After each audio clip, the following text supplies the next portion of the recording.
So we are going to be resuming the third and final episode of Hands of Necromancy.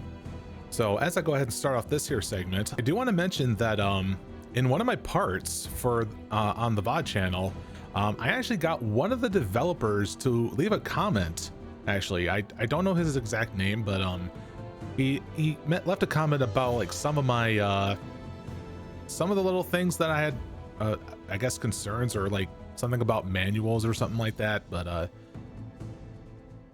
the thing is, I didn't really see it until like I switched on over to that account, really, because like, you know, I can only get notifications like when I'm logged into that account specifically. But other than that, hey dude, thanks for recognizing my my playthrough pretty much. Generally I am enjoying this so far, so it's like, I think it really is the key thing, that having those transformations just help you know, make things better than Hexen, I would say, because I've really been making a lot of comparisons to Hexen, because like, you know, coming off the heels from like the whole classic Doom formula and thinking of it like a first-person shooter rather than thinking of it as a, you know, like a metroidvania sort of thing, then yeah, once you think of it that way instead, for as a metroidvania, then things start to be a bit better, you know. I guess that's the case. I should probably give like Hexen a revisit in that case, you know, especially playing that expansion, because I actually haven't really played the expansion on it. It's funny, me and Mike did an LP on Hexen, but we never did the expansion. But since we both retired from Let's Plays, then it's not going to happen. But at least I'll probably promise like some sort of stream on that instead. Anyways, let's go ahead and continue then, shall we? All right. So last time I was, for some reason, being so deterministic to get my hands on a freaking life crystal or whatever it's called, you know, and just having to like scurry around the area for a lot of things. But yeah, we're back here in the main hub. Again, I gotta leave a comment about like how the, you know, the GZ Doom ports or engine, I'd say, just how a simple thing where like you're able to have like multiple layers of like, you know, platforms to like walk over and walk under, all that sort of stuff. I'm always still amazed by it, just because that's the original, like, you know, Doom engine is just like, you know, there's like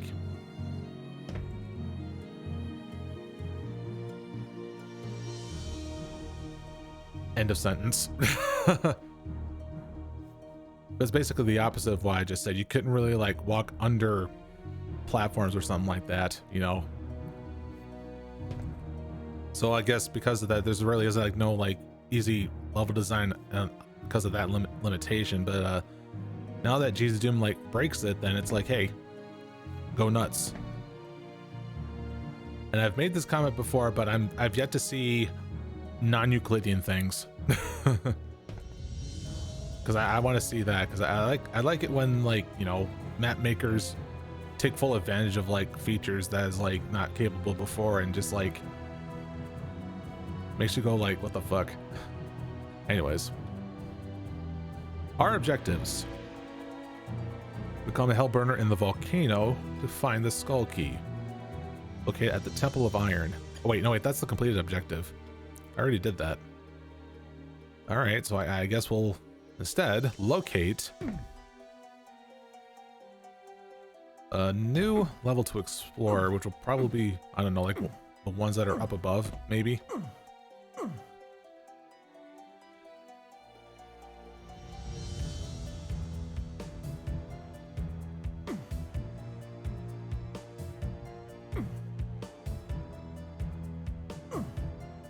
Honestly, the more of the music that I hear that's like here in the main hub, the more I do really think of it as, you know, something from Hexen, I guess. I mean, technically it's not MIDI, because... Is it? No. I'd be surprised if it is MIDI though, but no, there's more thought to it, I think.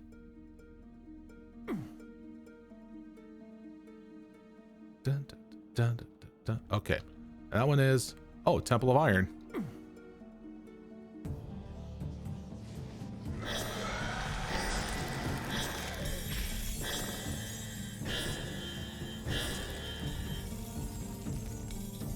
Oh, hi.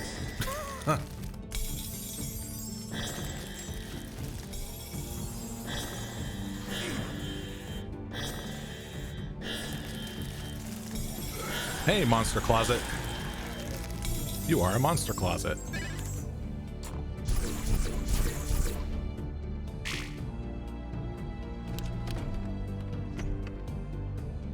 I wonder.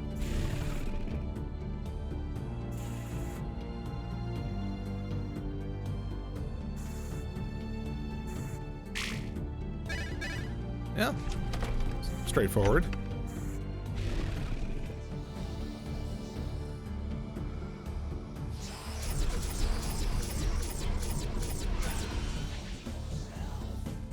Oh.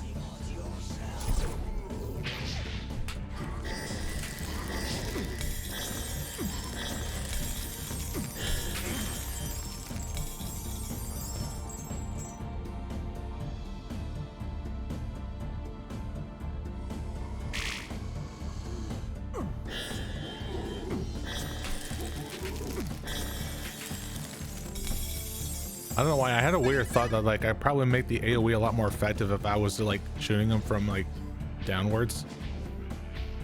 I don't know why I'm thinking that.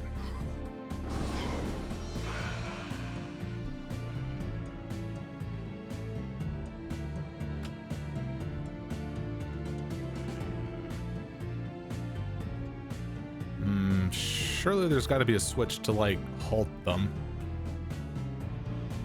Also, there's a freaking huge ass gargoyle outside.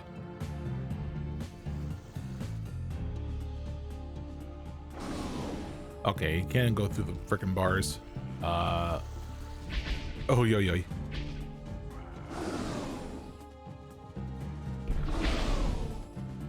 Oh. How'd y'all get in here? Ah, probably through there then. I thought I saw a huge gargoyle out there, but I guess not. All right, let's actually try and get through this.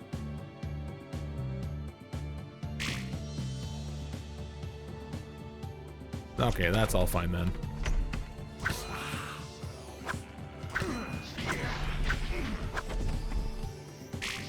Oi, oi, oi.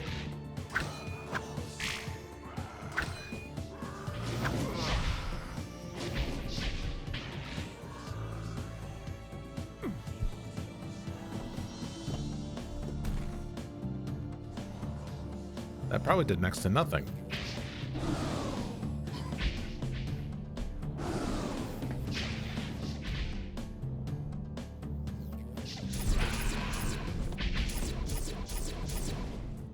All right, now that I have a better line of sight. Oh, come on. Oh, shit. No, no. Oh, God. Oh, God. Oh, God. Cheesing. I'm cheesing.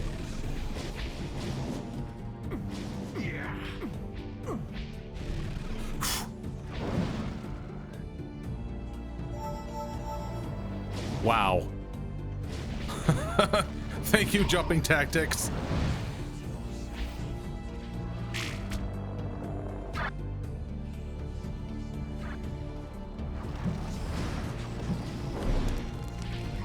All right, just walk right into it. All right, I would prefer to get my ass out of here. Okay, there we go. I can jump through there.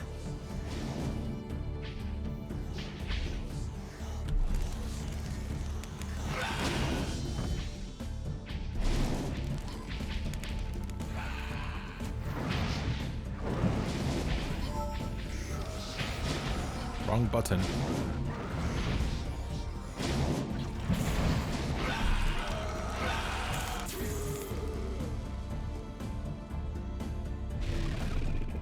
You know, thank God I was like quick on my feet during that whole thing. Again, it probably would have benefited if I had proper keybinds.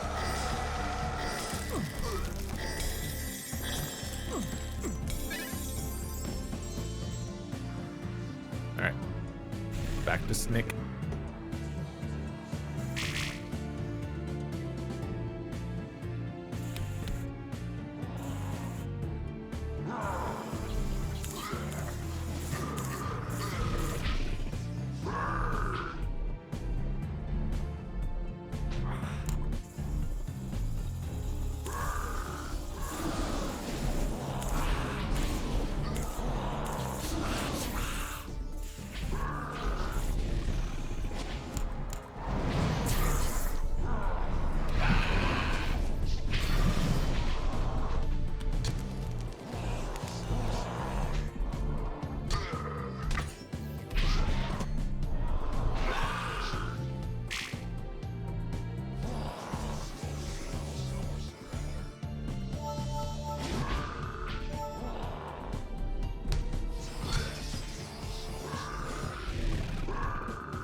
I've completely lost my initial, like, area that I was in before I took a dip in the lava.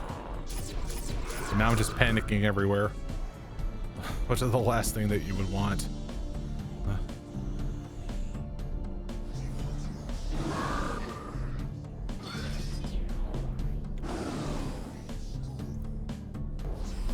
Yeah, just walk right into it. Take a sip of lava. Molten rock. Oi, oi, oi.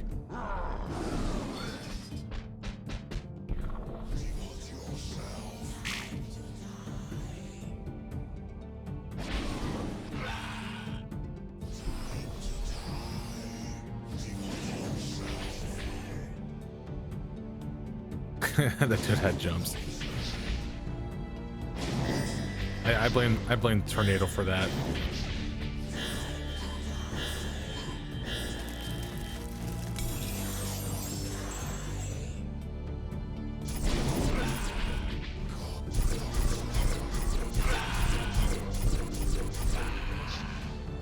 Okay, I wasn't sure if that was a hurt floor.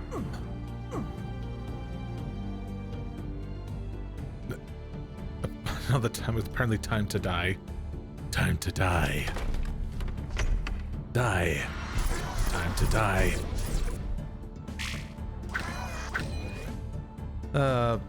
Blizzard, why'd you have to go and kill that franchise?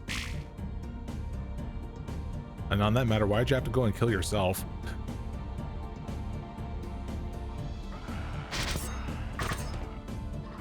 Although lately they have been acting like absolute chads, like, you know what? You guys are saying that Diablo Immortal is gonna suck, but look at the monies that we got.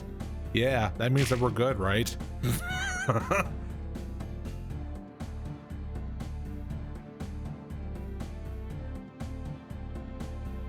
I wasn't sure if those things were gonna fall down and crush, but no, those are just sewage pipes.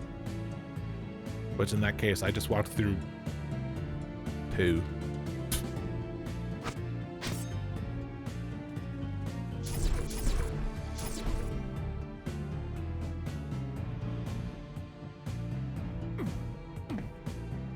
Yeah, much like a lot of big companies are, you know, don't care as long as the money keeps pouring in.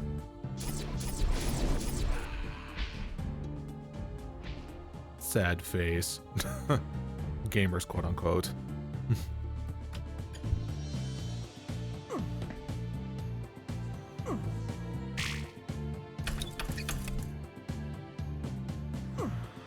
I haven't opened this door yet. And they actually swing open. This is back where I was at, I think.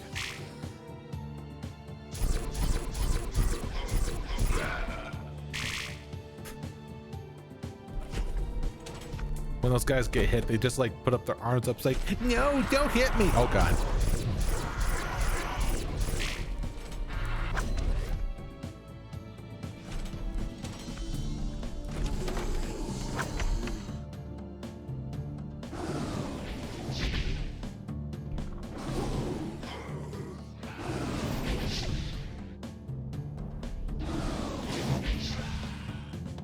It's like, sir, people are complaining. Are they still buying? Yes. Then change nothing.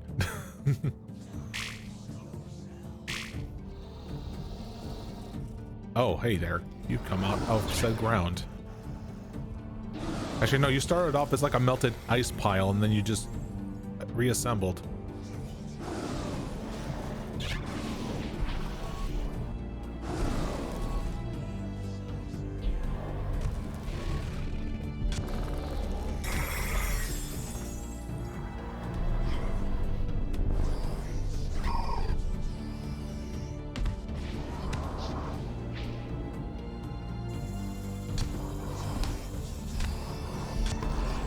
Just punched him in the ass. Oh yeah, the developer also like explained about what some of the power-ups do, I think. I believe Berserker Hand is the one that does the damage, and then Berserker Head, I think, reduces incoming damage. Which, judging by my multitude of hours of playing Path of Exile, when you tie a word Berserker to something, that doesn't make sense to me. Because Berserker means that you're going crazy with damage, but you're bound to get more damage in return. You know, more damage taken to you, right? Because of that freaking Berserker ascendancy. Which is a ascendancy I've never touched, actually, because I don't like the concept of it. I want to have my defenses, thank you very much.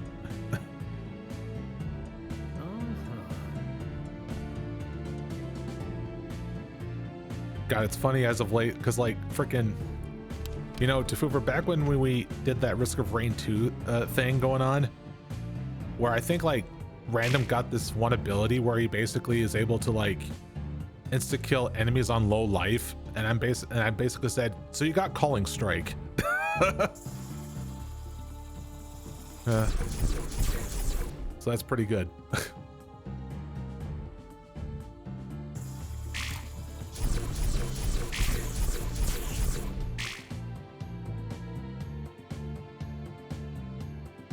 So anyways, there was a door that I came across that requires a brand new key of sorts.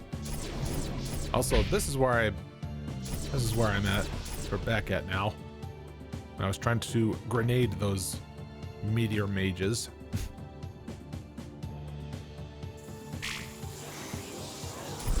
Oh, yo, monster closets.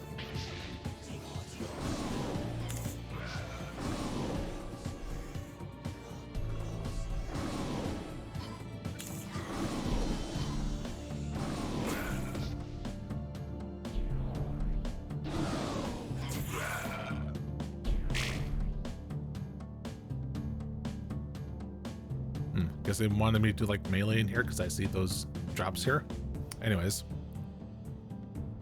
corpos are pretty fun in the game since they're basically increased damage dealt if the enemy has full or high health, I think. Did I unlock engineer? I didn't unlock any class. I mean, I haven't played more since we last played that session, so. And it's probably gonna be a while too, since, you know, I got to be on that PoE binge for a while. Hopefully for a lot longer than last time, just because Sentinel was pretty lackluster throughout the whole thing, because like the initial presentation of it was pretty poor. Like when they did the trailer for it, like who was voicing the whole time? Like nobody. Normally they would like whoever is voicing during the trailer make it relevant to like an NPC, but the voice that we heard was like, who was speaking? Who was it? Nobody knew, and I guess nobody cared. That league was clearly, you know, GGG that was like running out of time for like a lot of things. Hence why I believe that's why the Arch Nemesis changes were pretty overtuned. Not pretty, but very overtuned. So that's why I didn't stick around that long. And the fact that they also made challenges harder, which, you know, killed my motivation to like continue doing that league. I only got like a measly 10 challenges done. And I normally average like 24, 25 challenges per league. That goes to show like how much they're ramping up difficulty for things, you know, to like earn your MTXs and bullshit. So it's like, ugh. Their ass is on fire. Oh, that killed him. Nice.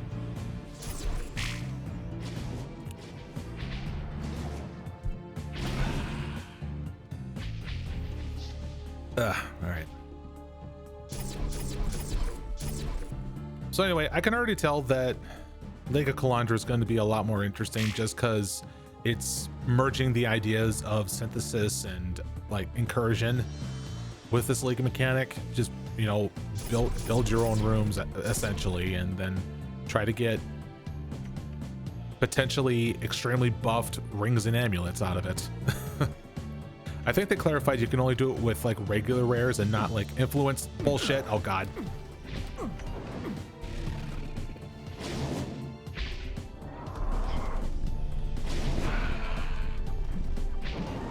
Very nice. Oh god.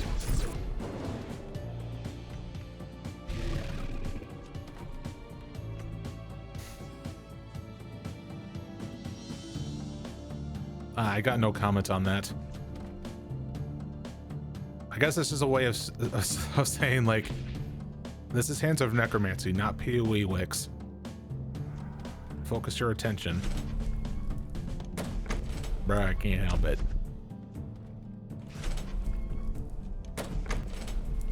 I mean, if not Mike going crazy over PoE, then it's probably going to be me then.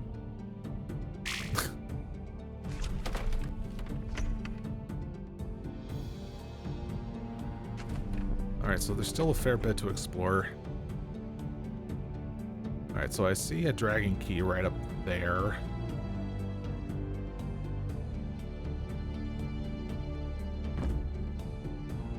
Now, I could have sworn, like, in the trailer for this game that they were hinting at there being a wyvern transformation, and since that's the case, I have a feeling that we're going to be getting that pretty late, just because it is a very game-breaking thing to have.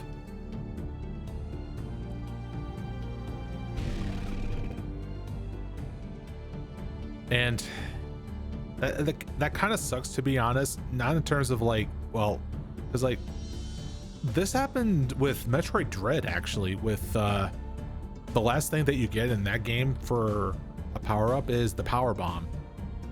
And like once you get the power bomb, all that you have for the power bomb all that you have with the power bomb is to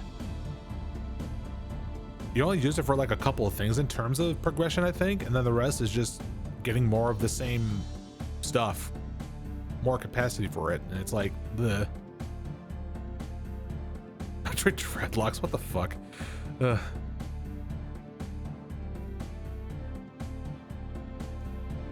So it's like whenever you happen to get a power-up that you get really late and you only use it for like a few times for progression, then it's kind of unfortunate. Because like in comparison, what would be... So thinking back to like maybe Super Metroid, because like I think like the last upgrade that you get for yourself is purely like a more like quality of life thing, like the screw attack, right? Screw attack's technically not used for progression, but it's a nice thing to have. You know, if they made like quality of life upgrades that's not mandatory for progression as the last thing that you get, that's probably more suited for that, you know?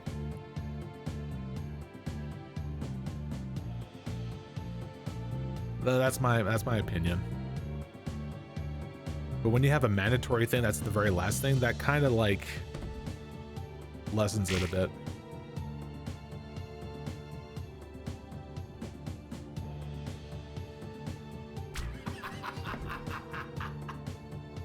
Also, I do realize I'm going around in a circle, and it could probably be because I'm gated behind one door that is required here, where I have to go to the swamp village to get the iron key.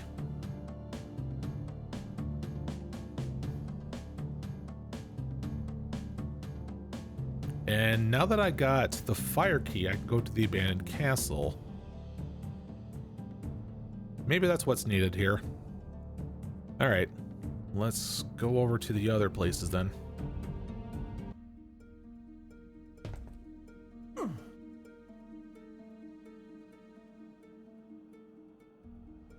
If I knew where everything was at, though. Okay, so this one is abandoned castle. Okay, I guess.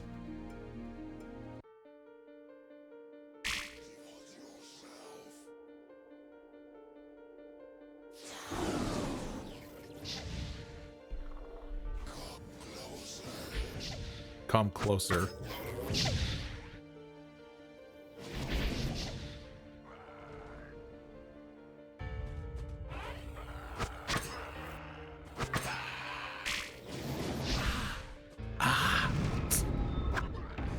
Oh god, we got the big guy.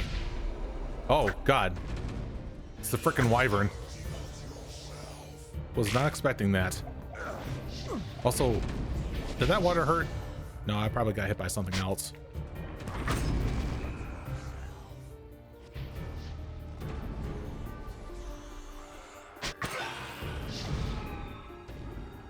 You know, having to fight this frickin' thing around a hedge maze is probably not the best idea.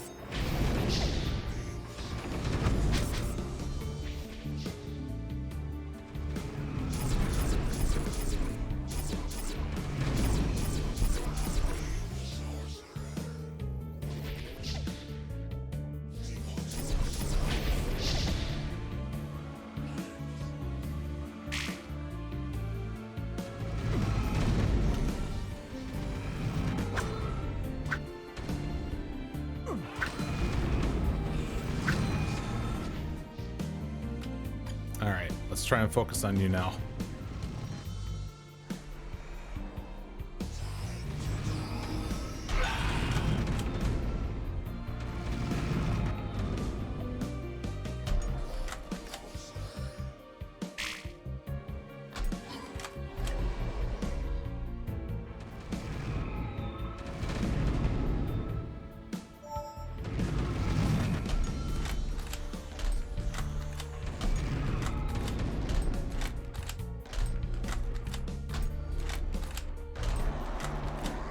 And there you have it.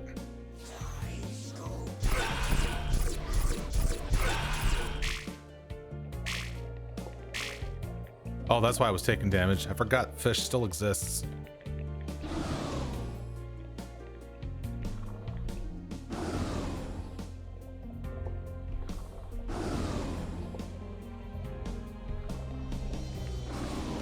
Yeah, this ain't gonna work.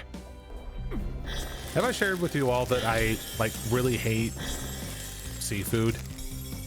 Like, ugh. It's just like fish, like that fish smell or taste to it in general is just like very off-putting. Join the club. You hate seafood too? Nice. Now, granted, I did have specific things, or there's like some specific things that I still do like. Granted, it's probably because of the fact that it's breaded, but like, you know, like the whole like maybe like fish sticks or like the breaded fish fillets. I think that's the only exception. And I do remember at one point like eating shrimp, but it's been like over a decade since I last had shrimp. So it's like, so my palate is like very small. Also, flashbang. Sorry. Oh yeah.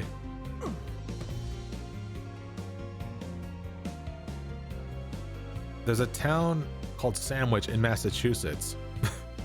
Well, did you know that there's a place called Hell in Michigan? And there's also a place called Christmas in Michigan, in the Upper Peninsula. No joke. Which is ironic because there's a... You didn't see that.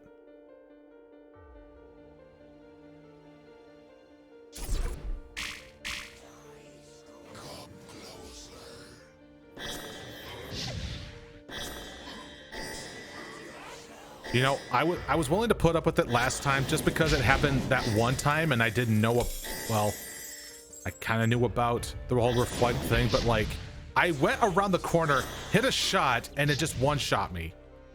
So fuck that. I ain't dealing with that again.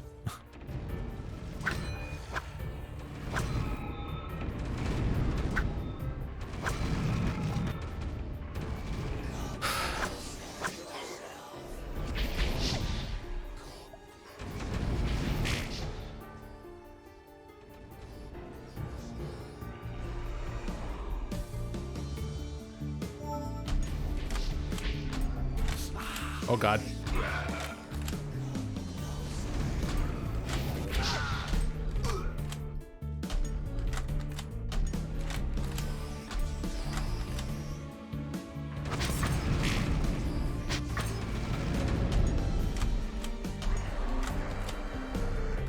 There.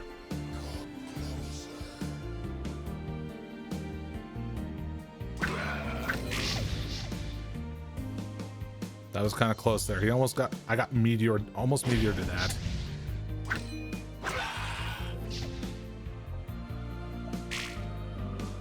All right.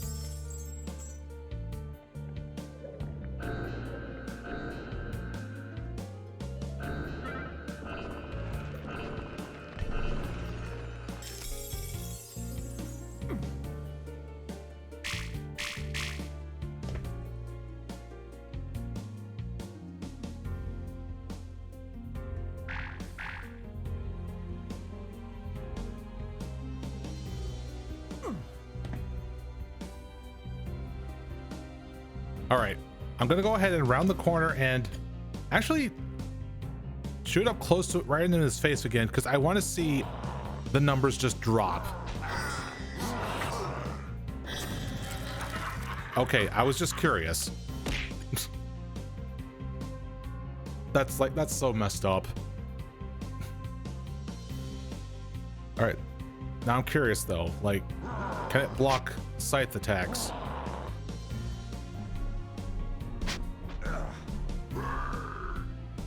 They're not being set on... Okay, now they're being set on fire.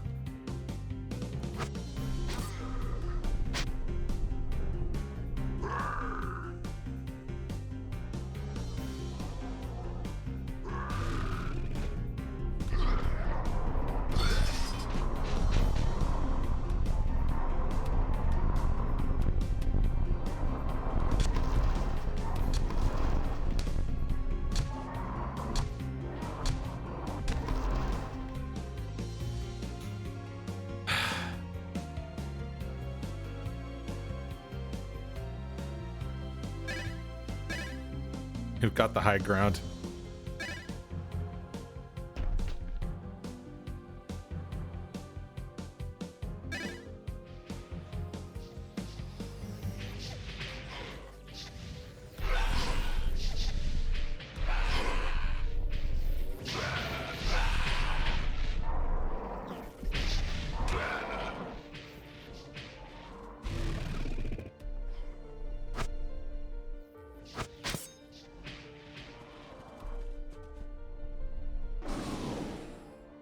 Hi. Trying to get up in my grill.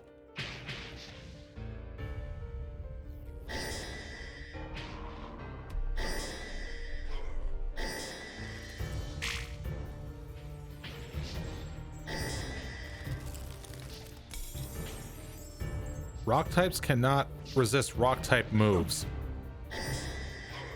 Was that always a thing? This is coming from a Gen 1 guy here, so I wouldn't know.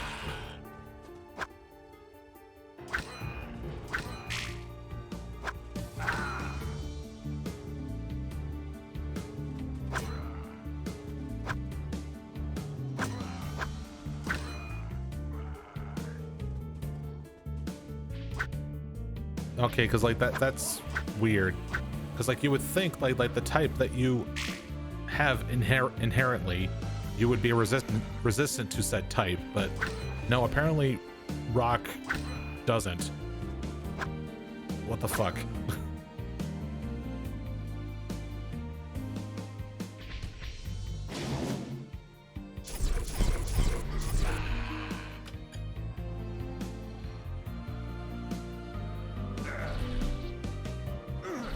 What? Oh, you motherfuck. It's like, no, it's like, why the fuck can I not move? And that's why. It's because of you, dingus.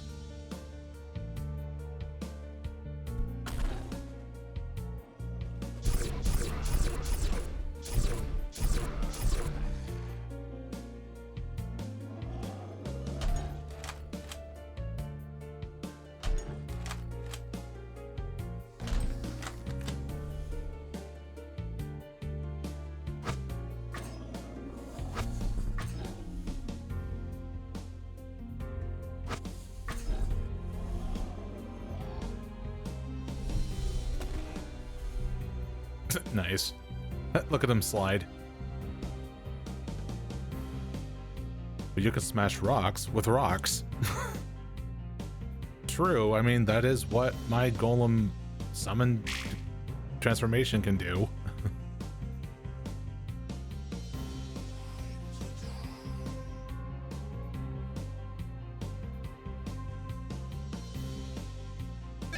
So I guess, like, in order for you to, like, hit hard against stone, you got to be a said stone. Which is probably their line of thinking over at the Pokemon place. Not Game Freak, just the Pokemon place.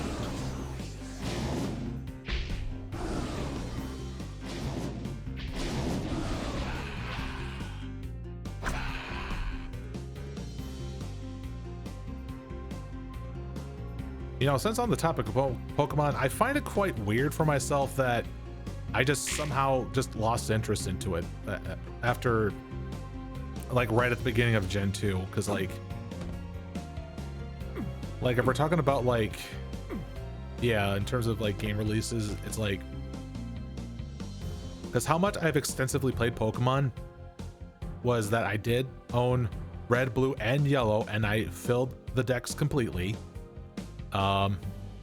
Watched the anime, of course, and a little bit of the second season, which was, I think it's like right after where they were like traveling to islands or something like that, but whatever. But that's like my extent to like Pokemon knowledge, so it's like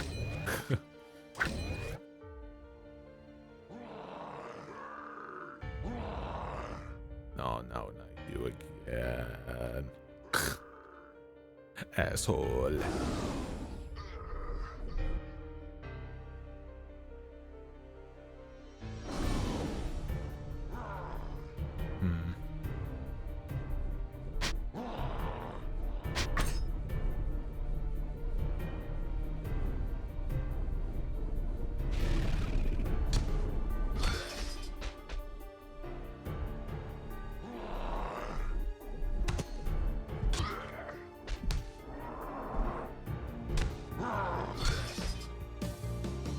I think it's a lot more fun having to like just be Golem, having to like punch them back in their face. Let's say switches to open. Okay, what does it say? Switch to open the tower will be found behind locked doors. So that's a specific set of instructions here that they have to point out. Whoa.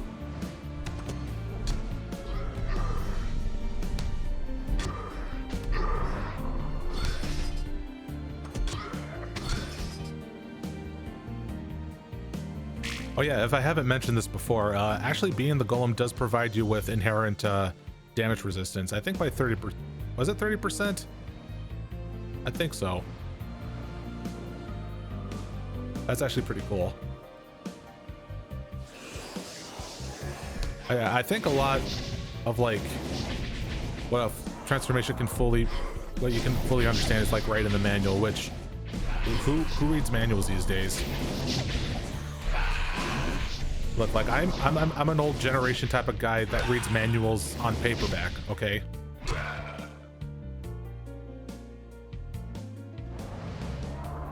That was smart. After realizing I'm over 100 health, so that didn't help. Oh hey, look at this. Something that I would wish I hadn't carried more than one of. Oh yeah, sniffing paper manuals.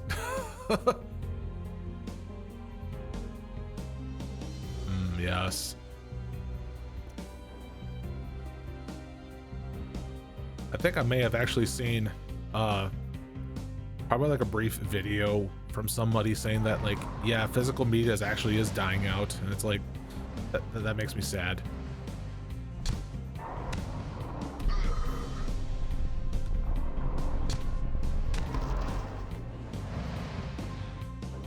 I damaged somebody else, but they weren't in line of sight for some weird reason.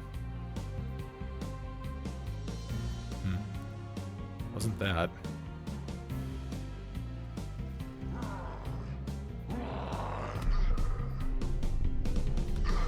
I'm apparently damaging them through the walls.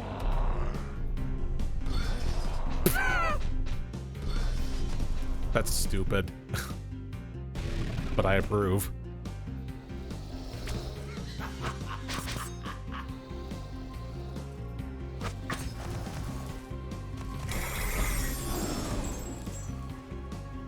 Actually, wait, I'm curious.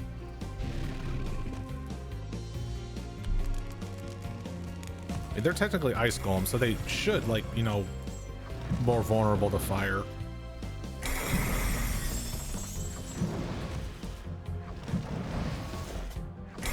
Plus, they have a big hitbox, so like it would work out in this case. Just a thought.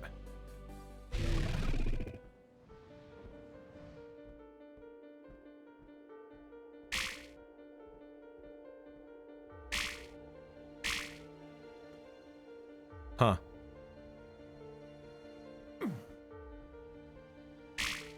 I mean, if it's moving around, then it's technically water. But it looks frozen like ice. But it's moving.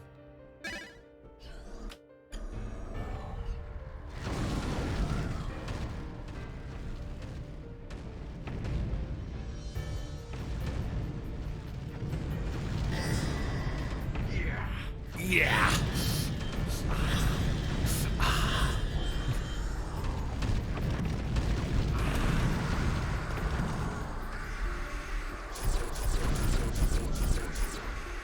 Way forward beckons. Oh, so they open up the door, it seems. Oh, more of them.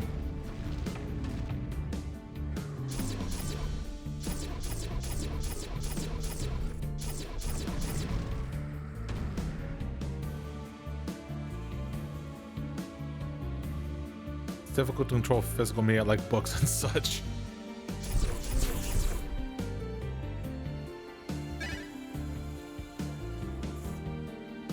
You know, like when we're talking about like written media, I think maybe that's the one thing that I don't miss. It's probably books. I think the only time you would ever want to have a physical copy of a book. Wait, no, wait, I take that back. Yeah, because like if you do like reading books, you want to be able to have like some sort of way to like do something while power is out, I guess. I just remembered that. My only other reason that you would have a physical copy of something is if maybe you would want to have it signed by somebody. Yeah, that is a sucky thing too, actually. It's like if physical media is like being reduced, then it's like, how are we gonna get like said thing signed, right? You know?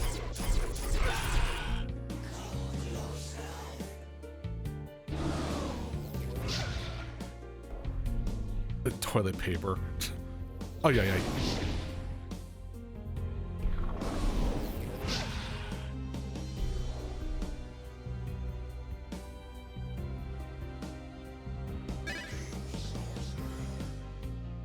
Oh my goodness, this place is generous.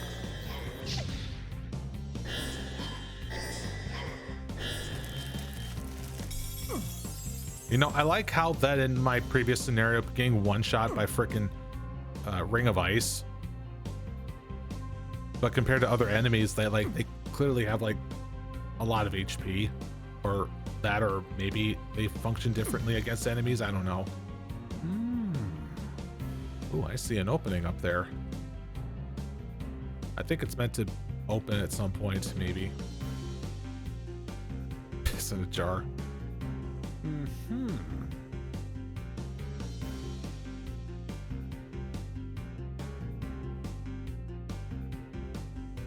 Wait, what the hell? look at these. Look at this. It's not attached to the wall. See?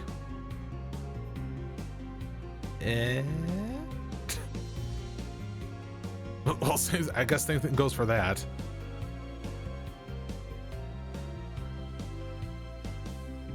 Normally when I see these sort of things, they're already like textured in the wall, but no, it's actually a separate thing.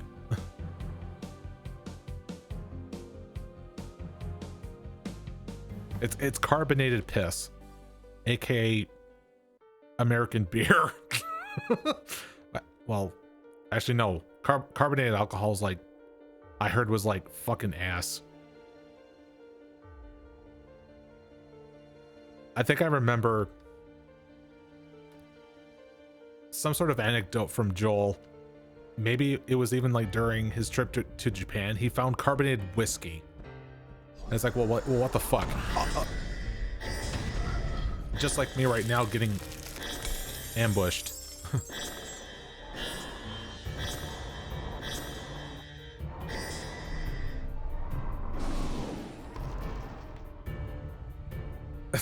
Getting tossed.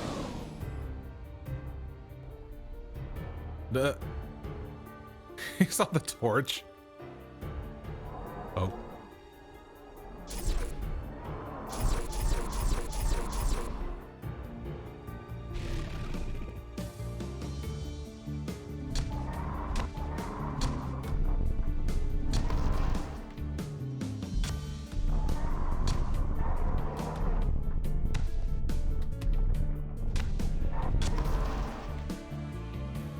Hey, buddy. Joel produces and showcases too much cursed content.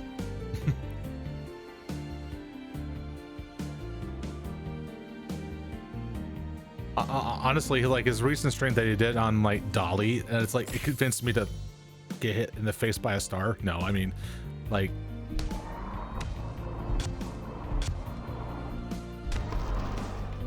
anyway, the whole freaking Dolly AI thing, it convinced me trying to like see if I can get into that software as well and make my own curse shit. Like that AI image generator is like shockingly like good. It's like, what the fuck? This is to the level of like, huh? So this one counts as a bed, huh? Just be completely surrounded by dragon things. Why is this? What is this tiny fucking bed? Huh.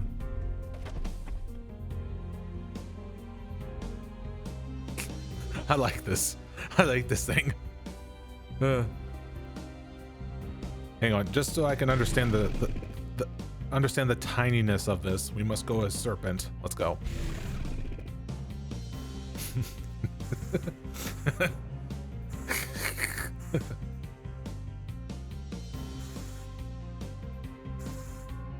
And here I sleep. Oh my god. Bite your pillow. Oh god. I went too far.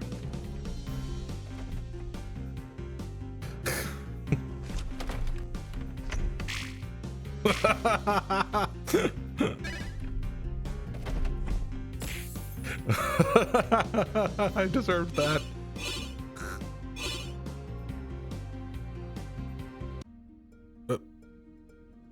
Why'd you put me back out? Was there still more to be done? Yeah, there's still more enemies.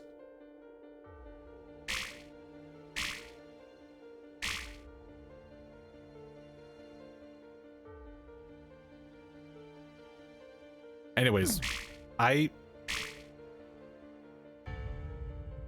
it's been a long day, I guess. Not that today was rough, but it's like, give me something for me to be able to be weird. I guess. I mean, why the hell do you think I'm going for the whole VTubing thing?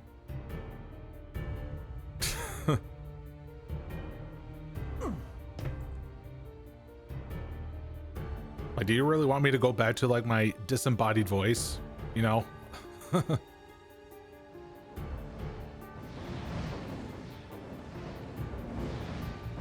Does this thing ever shut off?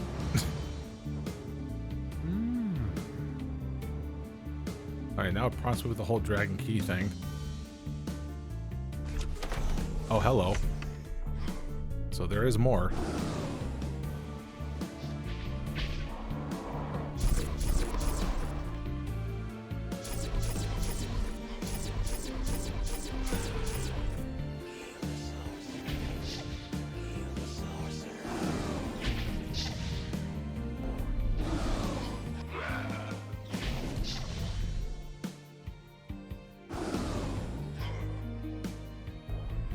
Okay.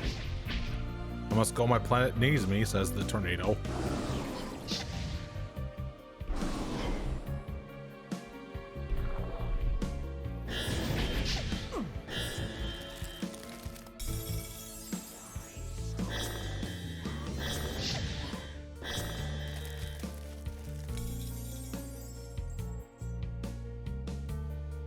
Yes, also we got ourselves the map scroll of revealing, or whatever it's called.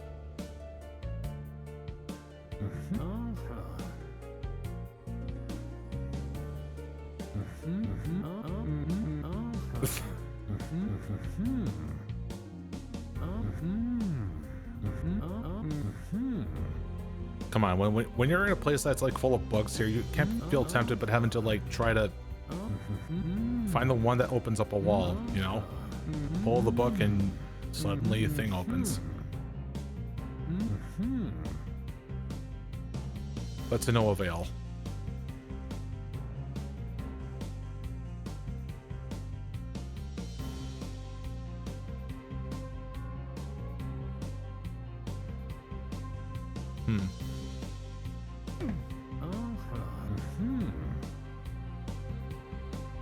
Okay, I want to make sure there was nothing else here.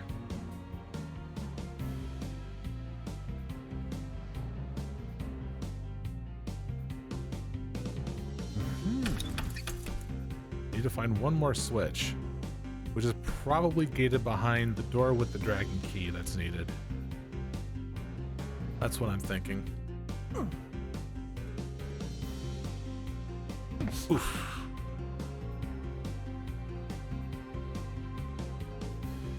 If that's the case, I can probably just, I guess, head on back.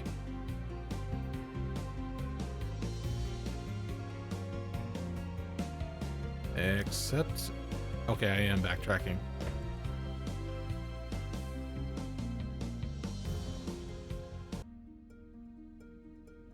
Use some coffee. Well, I'll try to finish this up.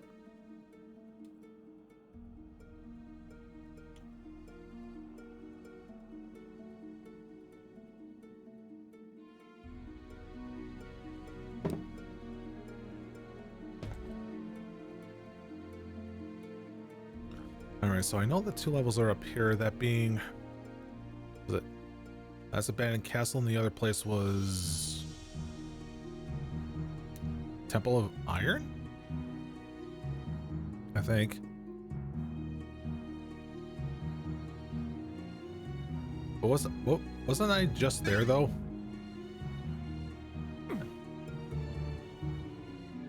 Hold on, wasn't there like a place that required a key? Or, wait, what was I thinking? There was stuff. Something. Yeah, that's Temple of Iron. I think there was a place in there.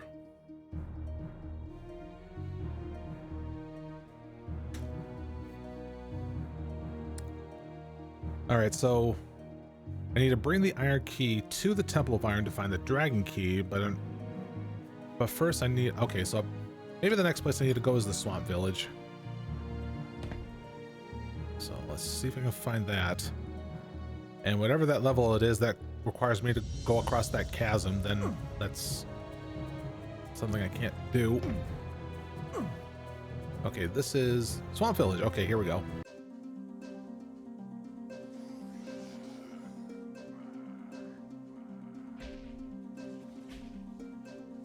Ooh.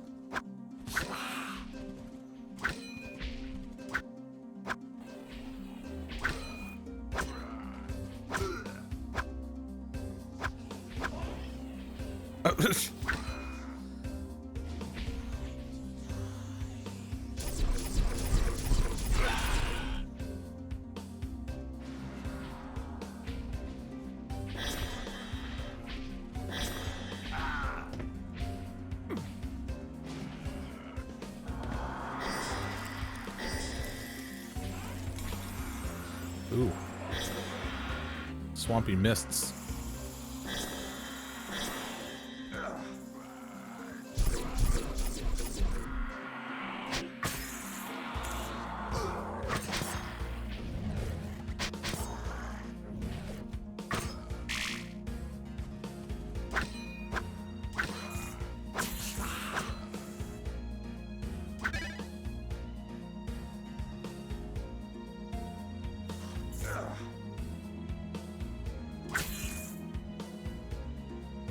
Well, here's a more size-appropriate bed for, I guess, for my character, but that still begged the question about the other bed. Actually, there were two beds that were tiny.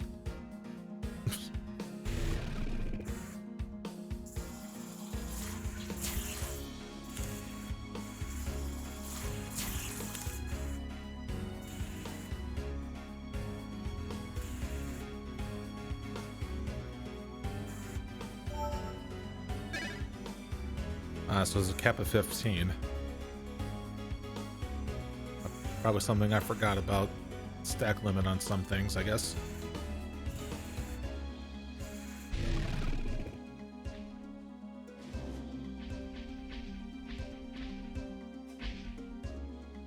Oh, yeah, there's slight animation to it. I thought it was just like a still sprite just hovering in midair.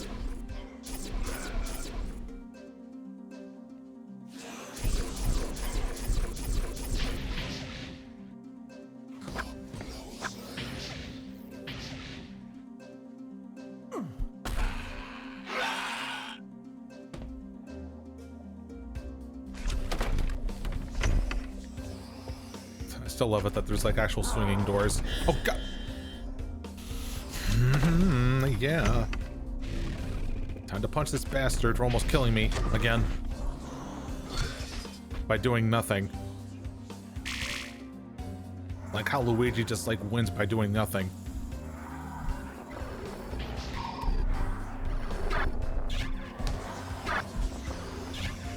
Punch you in the dick.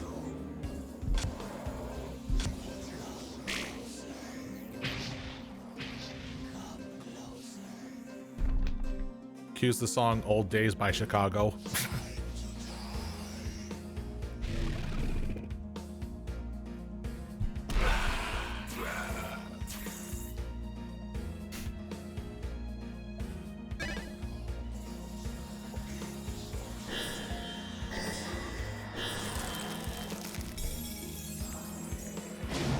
Ay, ay, ay. Oh no, I probably awakened some fish. And that I did.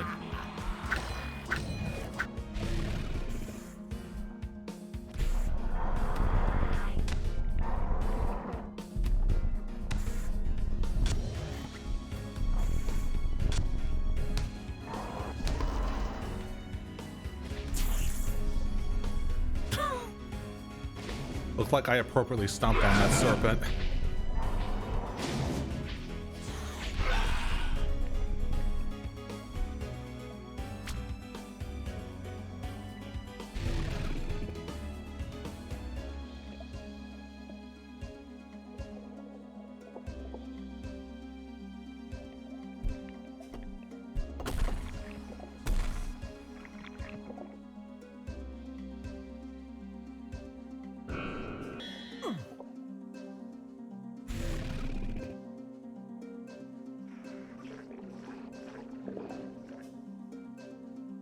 Time for a swim.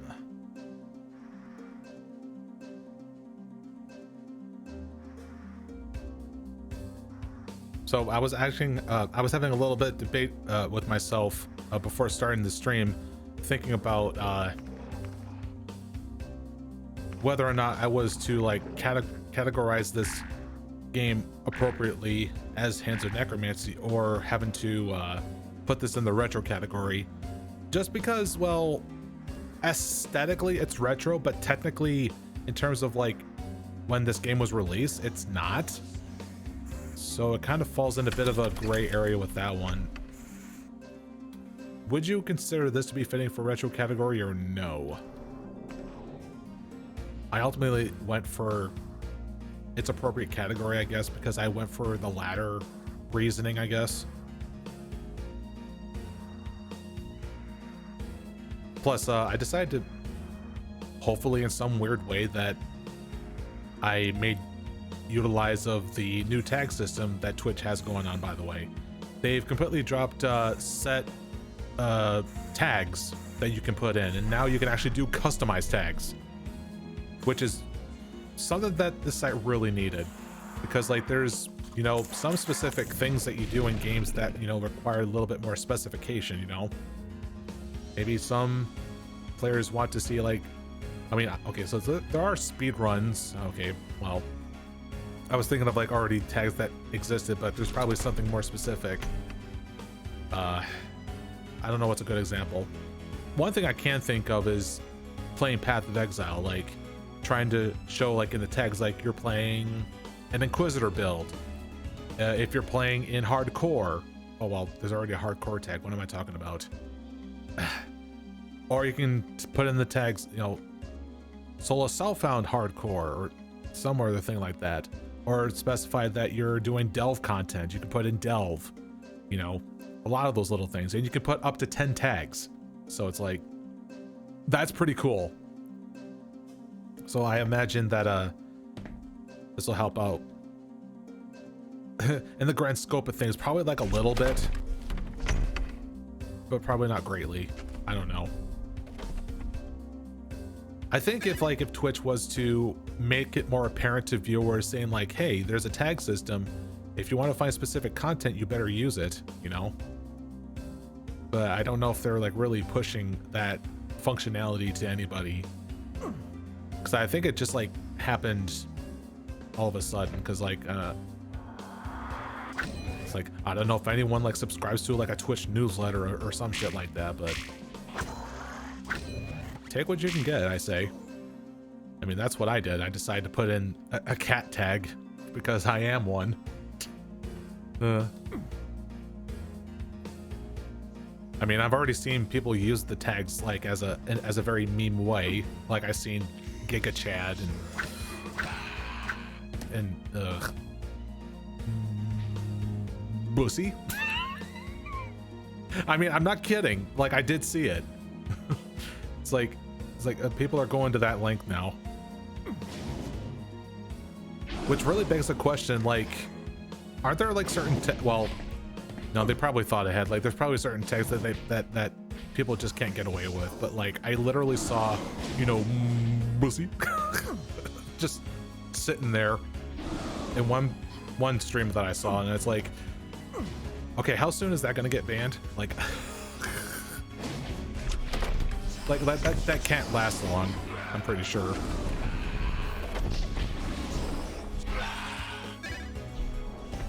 Oh god.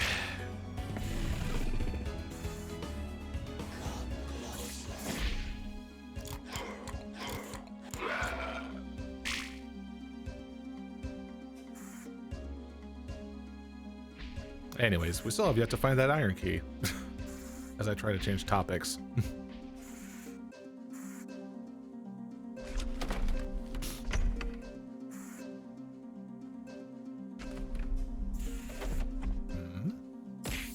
Ow. Bite his pillow feet.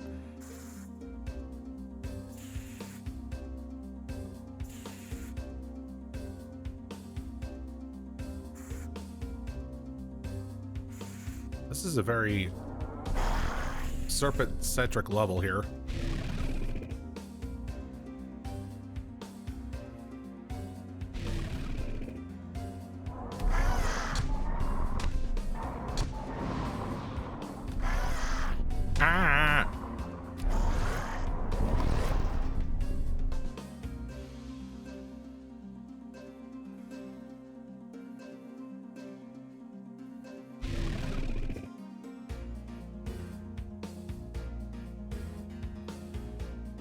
But oh, I guess there were supposed to be enemies in there, but I guess they died because of the seismic attack. Oh, speaking of seismic, I heard that seismic trap got nerfed by like 30% less damage. And we go back to PoE talk because I can't help it. I'm sure that's something that people in the VOD watching later would want me to like go into this. Wait,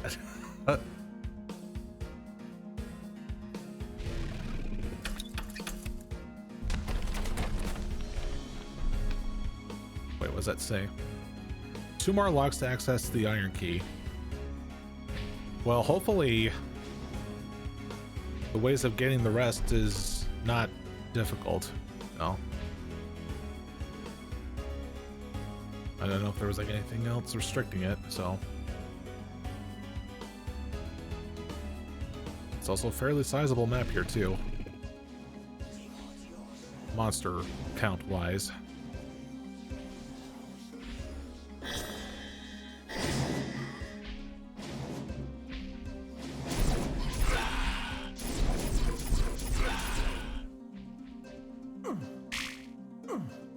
See, I think I already went through there.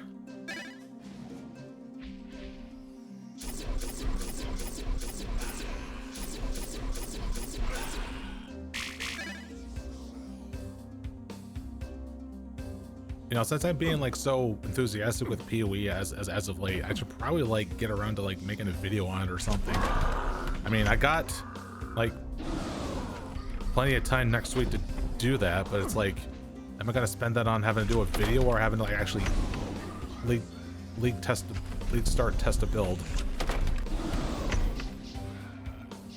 Because I think there's like one topic that I have in mind that generally I have some difficulty with enjoying the game fully, and that is having to deal with trade.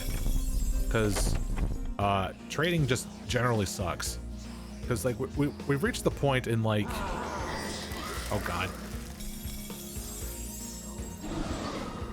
Okay, I have to focus because of those goddamn things.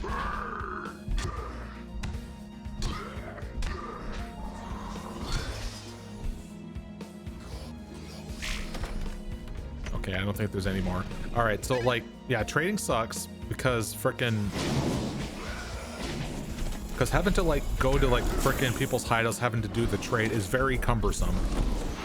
That and having to try to like either wait for a reply to get your trade done, or having to adjust the price because there's too many people having to trade with you, or you're trying to like contact several people in order to get like some sort of like resources that you need or something like that. It's so monotonous. And personally for me, it's kind of stressful because like, I don't know if anyone else feels this way, but like when I put like items up for trade, I get anxious just because, you know, it's like at any point someone would message you and it's like, oh god, it's happening. I'm freaking out. I gotta, how do I do the trade again? Like, is it actually gonna follow through, or is this guy gonna be anal about the price of chaos on that item? It's like I don't want to deal with it. Cause like I've been spoiled by other like economies in games like RuneScape, where it's just you put the item in the Grand Exchange for whatever price it is, and it just does the shit automatically, right? It's like no fuss, no muss. So it's like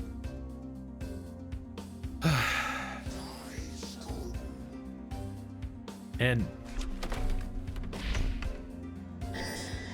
it's not just that, but there's also like other like problems with trade as well, such as being susceptible to scamming, the amount of bots that there are, and there's a new type of like danger to trade called price fixers, where I guess it's just another form of scamming, I guess, where it's just like I forgot how price fixers work, but it's more like given the deception of like what the price is at first, but when it's actually the other, in order to like try to gain a profit out of it or something. It's not flipping. I don't think it's flipping. I think I can best describe it as decessive. Am I saying the word right? Like, Yeah, trading sucks. But man, trading without a currency prevents some problems, but it can also be a chore. I mean, so far they haven't really divulged a reason as to why they're still wanting to like still do that system, having to like be in person in order to initiate the trade. I mean, thankfully we already have, you know, like, you know, the trade the API thing on their main website in order to still like hone down on like what you want and find the right person for you to whisper to and having to do the trade and all that stuff. That's somewhat better than like old trading systems or something like that, where you have to go to the forums and having to trade or something like that. I mean, RuneScape also had a very primitive like trading way of doing things where everyone is gathered around Varrock, or sometimes in some worlds Falador, in order to do trades. And there's also like a specific part in said Varrock where there's like a group of players asking for specific resources or something, like coal or chaos runes or something.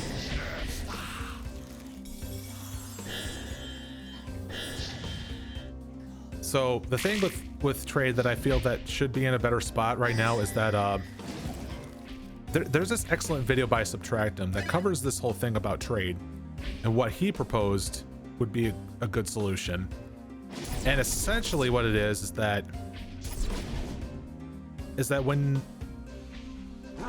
and this is coming from like his own experience with like, I guess trying to like code good trading APIs or something like that, and I don't know if it's like if how difficult it is based upon PoE's system, but basically what it is that like when you go to initiate a trade a trade with somebody, it will show up in the chat window, but that has their own like set of buttons, either for you to accept, reject, or whisper to the person. And when that initial message is sent, the items on both receiving end is like put in some sort of temporary memory or something, so it's not like indexed or anything or whatnot. Something about server instability or some shit, I don't know, or server load, I should say. And yeah, let's get some health here. And then when the person accepts doing the trade, then the items and currency is put in a an uninteractable window basically, and then everything goes into this what's called an ultimatum like time freeze, because like there's like this functionality of having to like freeze time in ultimatum when you're having to make a decision during that league mechanic, and they could recycle it and having to use that for trading purposes, so that everything is on hold while you try to do the trade. And if everything looks good, they both accept once again and they initiate the trade, and the receiving items go straight into your stash basically.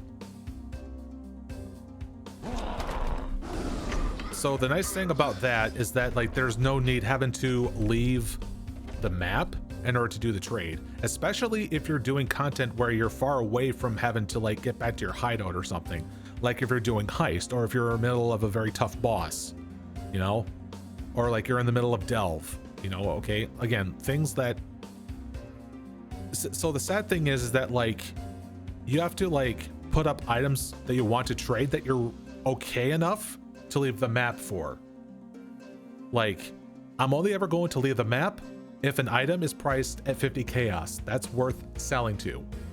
But when it comes to smaller trades, nah.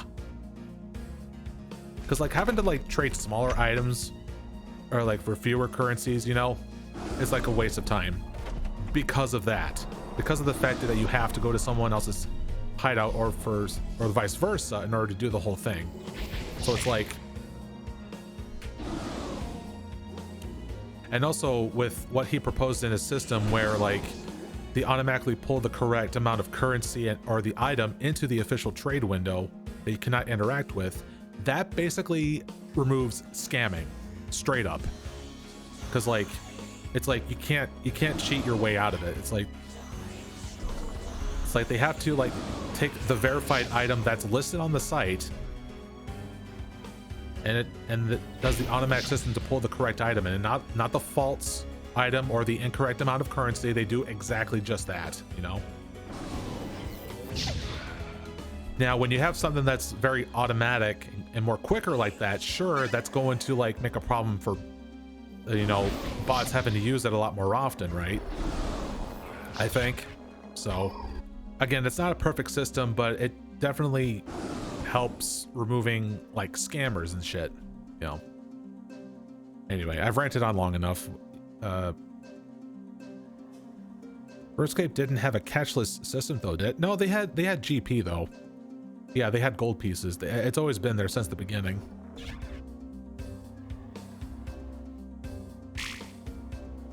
It's just that back then RuneScape didn't really have like the grand exchange where things are done automatically with having to put up items for set GP and then have it automatically like traded and all that. So, but yeah, anyways, that's my rant.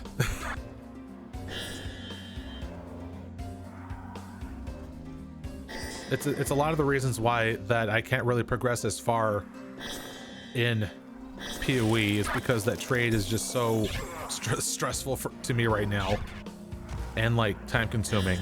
Really, like the main amount of time that you should be investing like in PoE is having to like, you know, go into maps and kill enemies and all that, not having to like wait all the goddamn time to respond to another trade offer or anything like that, you know. Or you have to like adjust prices for items every so often just because it wasn't selling at a decent rate or something.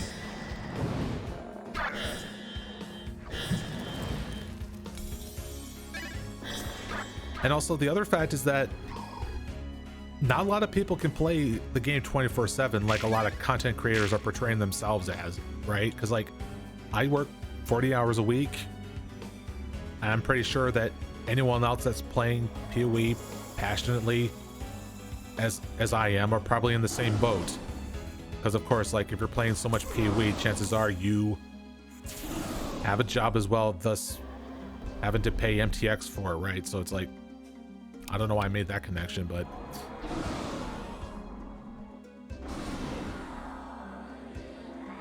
it's like, hey, if you're able to get MTX, then it would mean that you probably also have a job as well. So it's like, I don't know.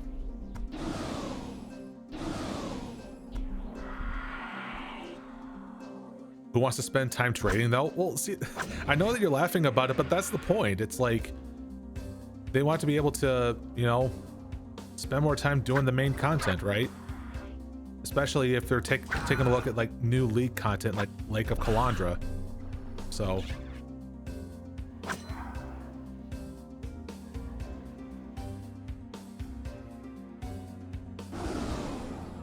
and probably the next argument that whatever non-existent person that's watching this, and I said non-existent because like Tufuver is the only existent person here, I guess. Would have to say, well, why don't you play solo Self-Found if this is bothering you so much? It's like, well, then that ties again to my no, clearly you're clearly existent because you just throw a star in my face again.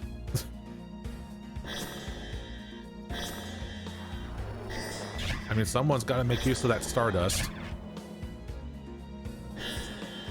as well as I got to make use of that star power. And I had the idea of that wheel thing, but I didn't implement it yet. It probably won't happen for a while either, considering plans. So anyway, the point I was about to make next was what was it? Plot twist: split personality. You press the button yourself. Matrix is real. Uh-huh. It's been a while since I quick saved. There.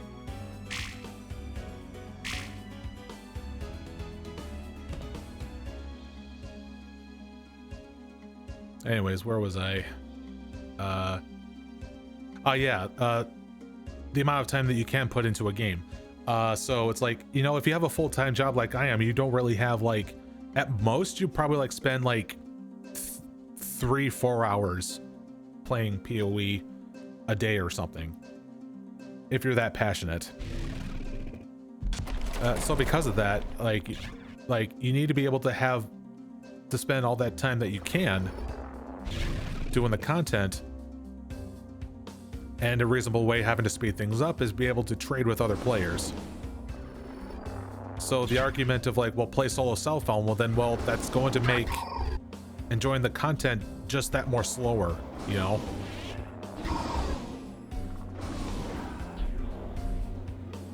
So it's like, take what you can get. One more lock to access the iron key.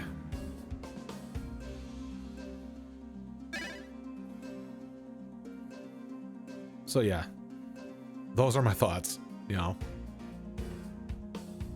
And who knows, maybe the idea of the builds that I have, whoa, okay, my microphone cord's kind of like dipping low here.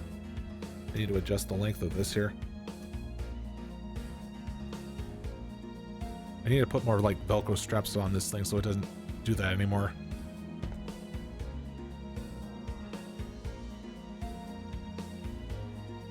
BRB, walk the Doge.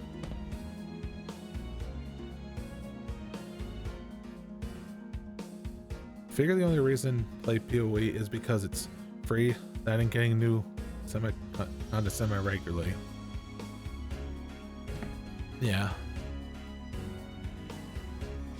My brain's just exhausted now. I'm just like, yeah. Oh, hi. I pressed F1, I think.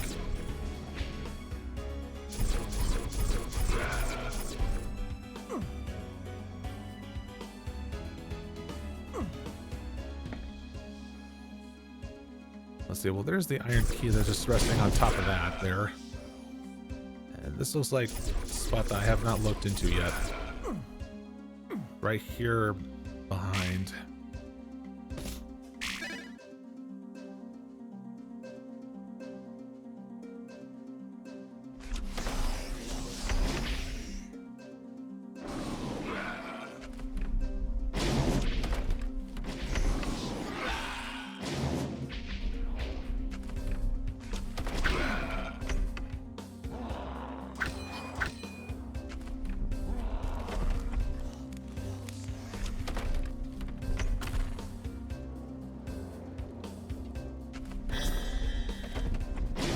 Oh,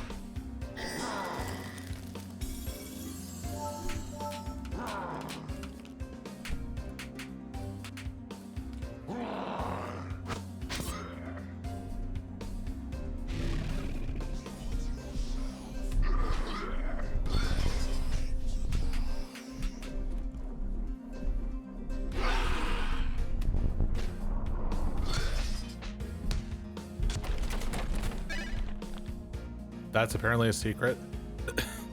And it's just a red potion too. It was like, what the hell?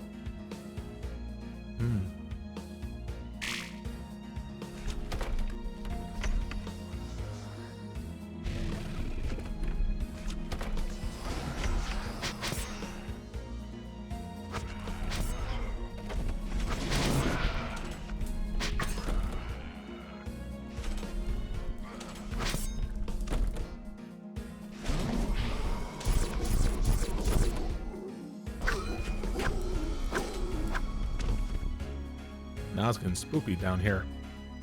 Let's actually use a torch for once.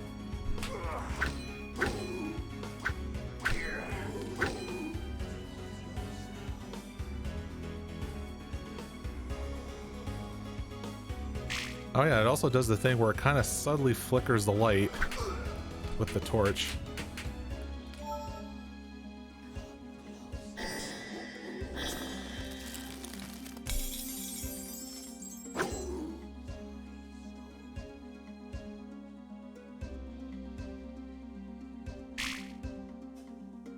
If I can easily like find a secret down here now because I'm using the torch.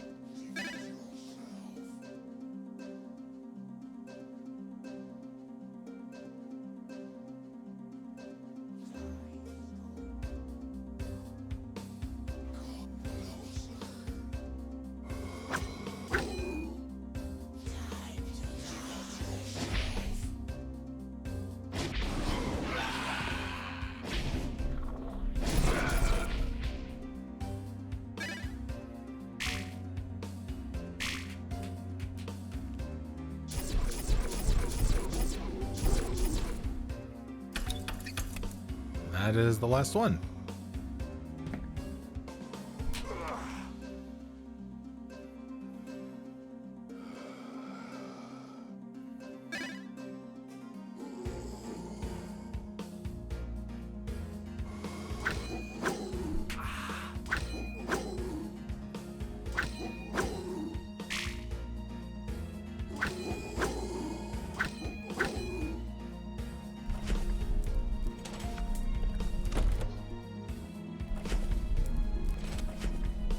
This torch lasts a good long while, doesn't it?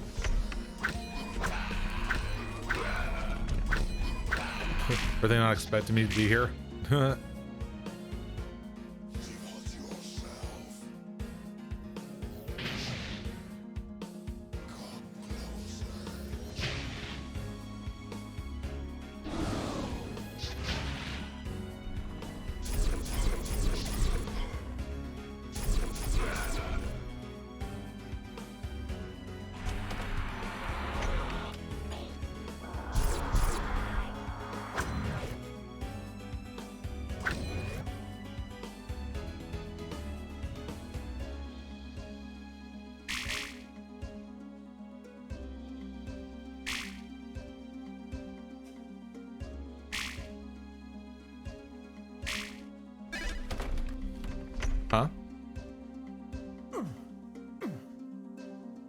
Thing opened.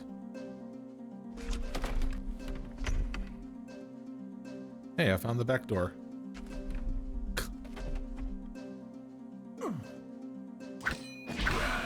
Just casually standing there.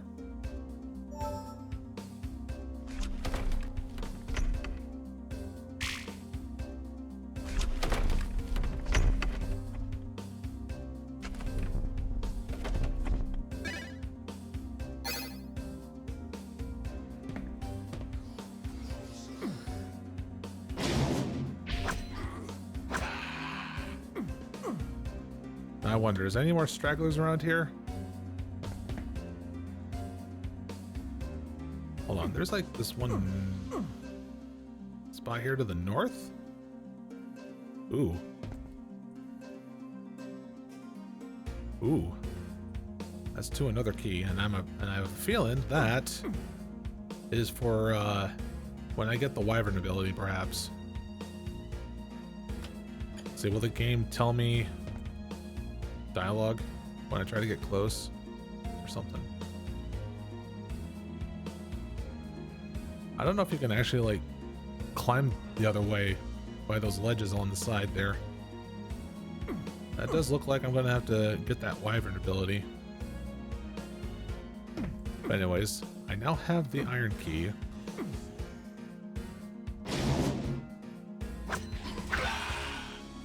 It's like some sort of maze is just like, you know, just walking along for whatever reason. All right. All right, I did finish the coffee, so let me have this instead. Oh, what? All right, so back to the abandoned castle.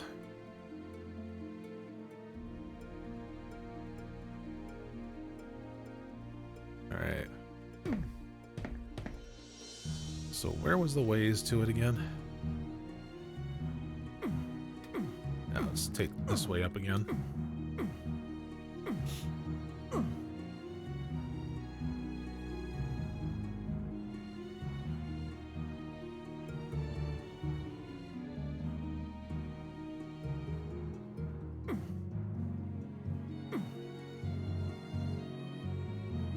Yep, there we go. Alright, so now back here.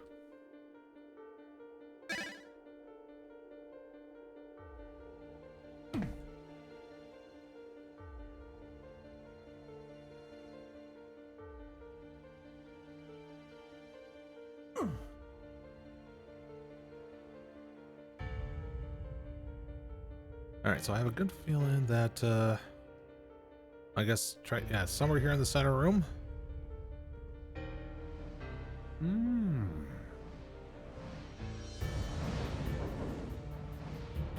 That's for the dragon key. Oh no, wait. I read that wrong. I have to bring it to the Temple of Iron in order to get the dragon key. Then I can continue with the rest. Oops. Alright, so I just have to go ahead and walk through here. I'll eventually find the exit portal. But I'm going through here instead.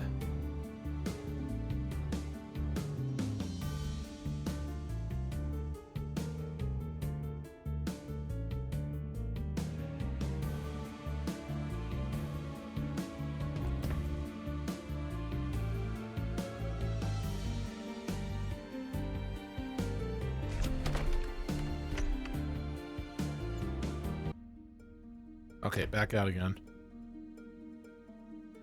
Alright, so was Temple of Iron like basically next door?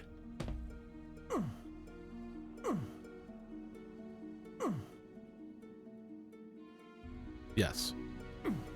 Right here.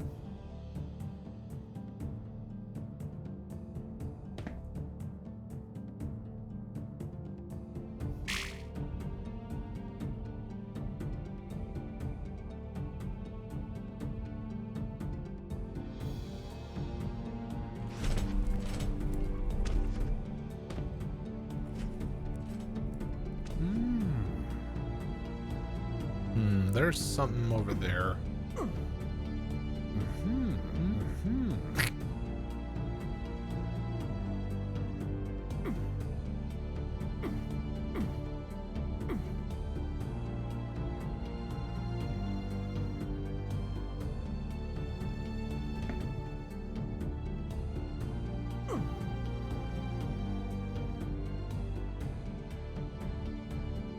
Oh, you know what?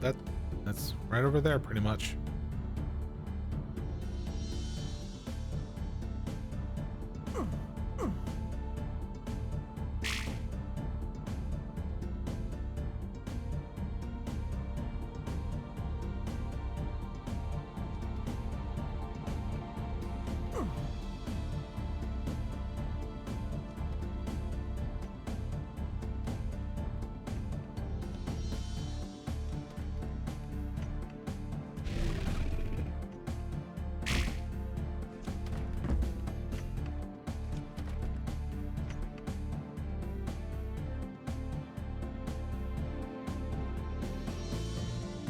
I haven't really fully explored around the bottom here yet. Other than this here.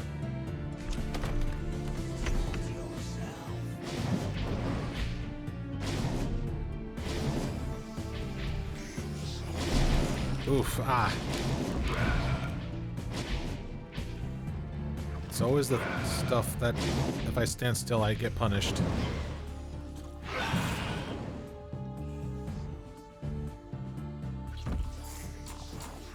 Ah!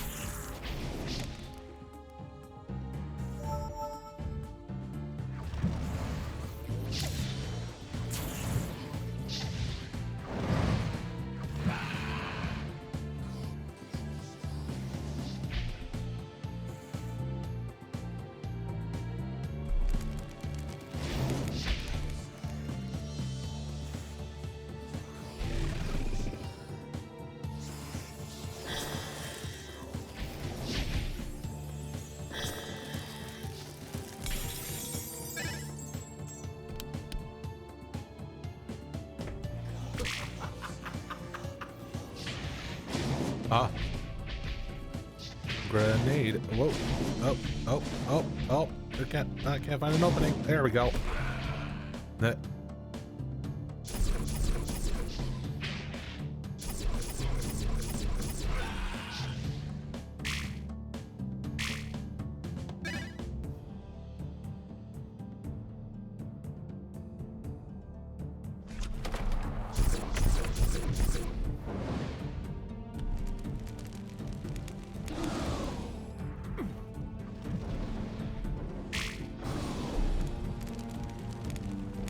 Now we play the waiting game. Okay.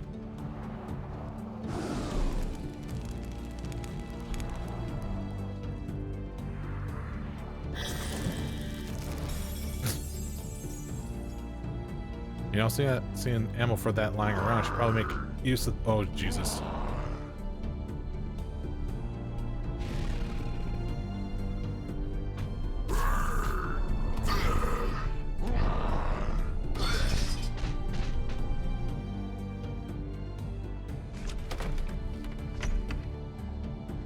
Oh God, I've unleashed problems.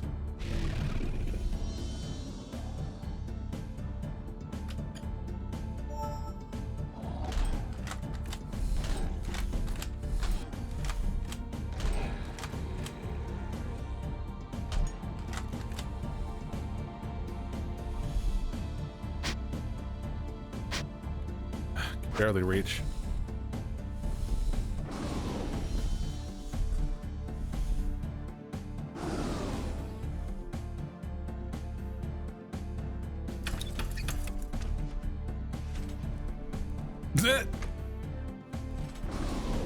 Lifting him up.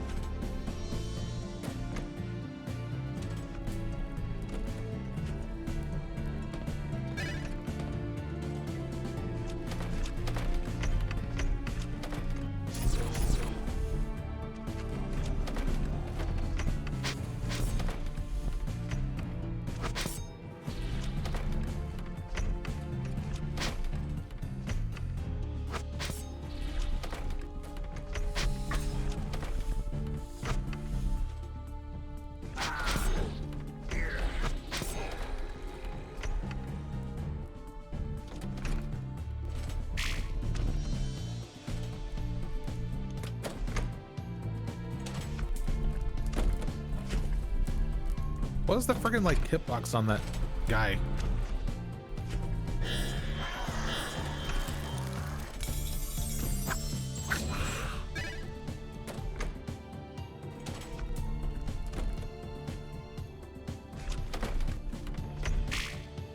Oh, of course.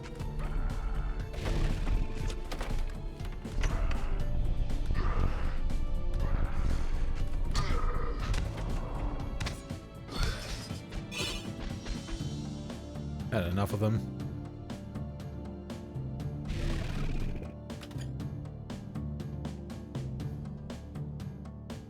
Like I was just barely connected. But I did it.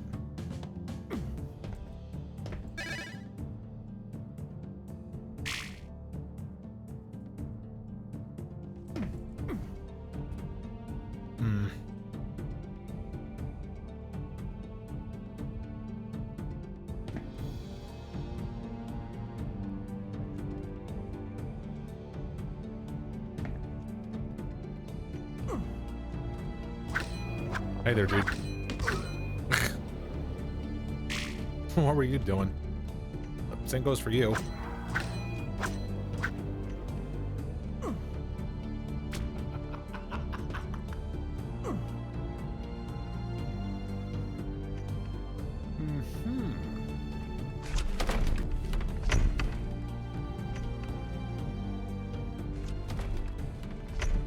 Whoa.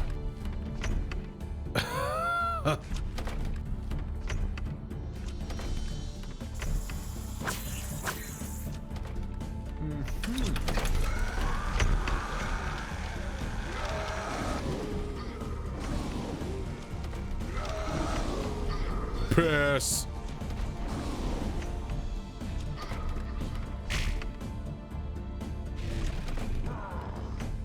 Just piss.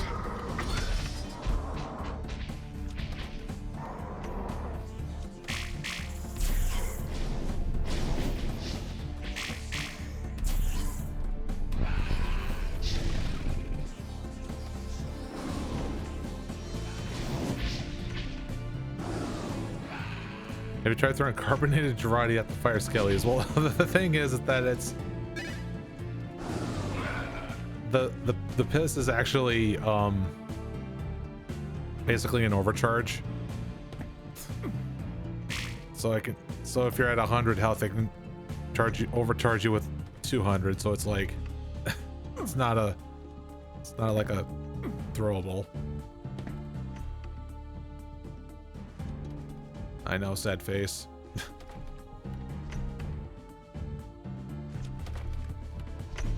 So it looks like we did all that we could do here.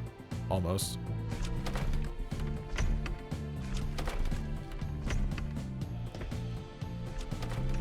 I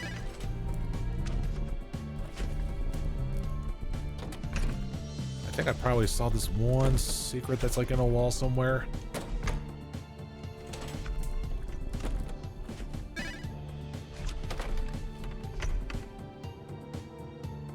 Yeah, it was like right down here.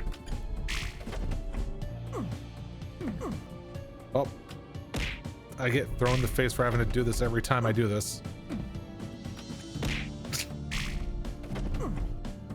Nah. Got it. Wait, what the hell? Oh, this is how you're supposed to do it. Oh.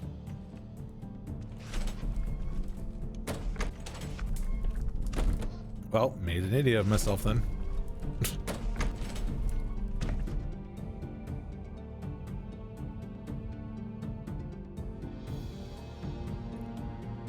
Wait a minute here. I see something.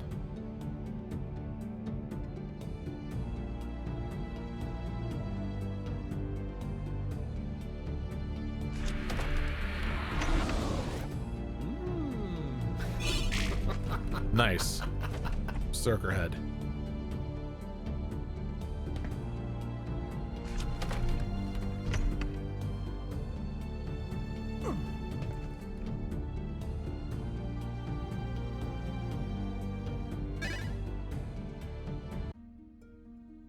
All right. So anyway, we took so now we have the dragon key. So now we go back to the yeah, we go back to the abandoned castle, I think. Yeah.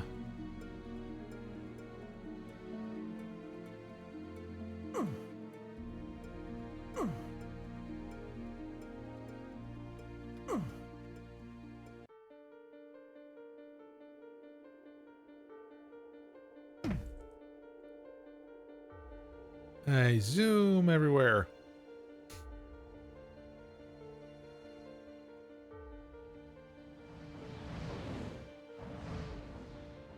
Alright, so here's the door for us to progress.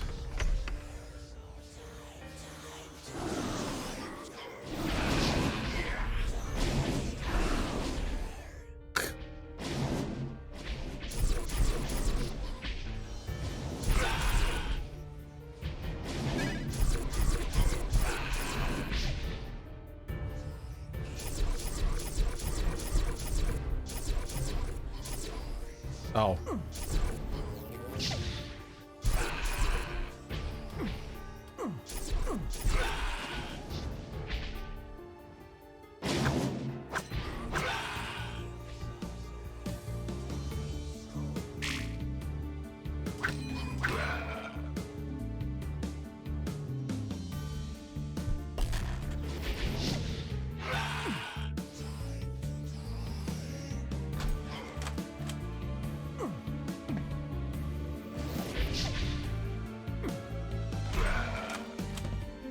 This place looks like a decently sized arena for like some mini boss to show up.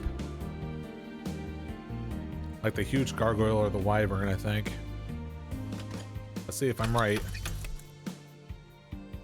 Access to central tower. Alright, I guess not.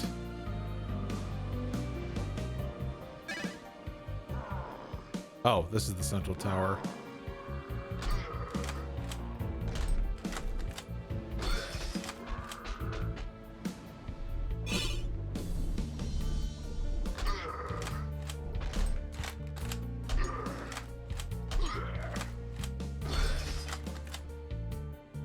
Yeah, I don't think they're able to like reflect hit scans. There's only projectiles, it seems.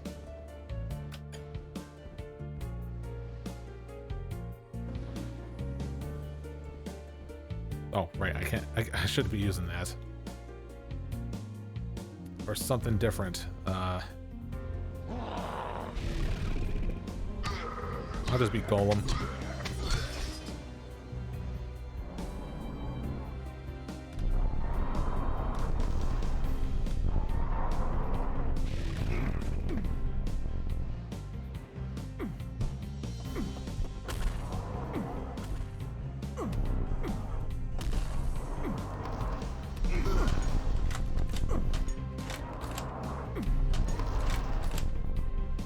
And yeah, I can cheese it by jumping over their seismic thing.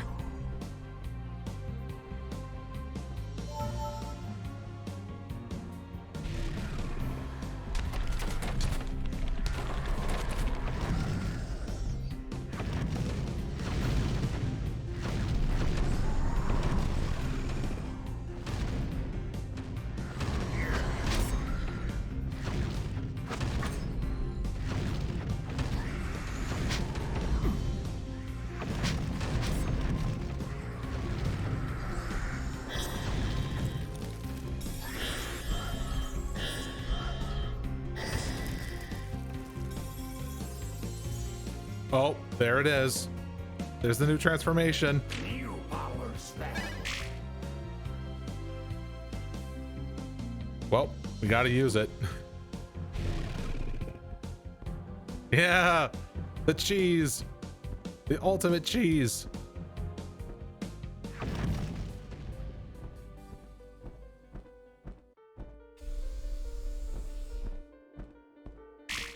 Oh, so this is different from like the other wyvern that I've faced. Had more like a blue fire, but mine's just straight up red.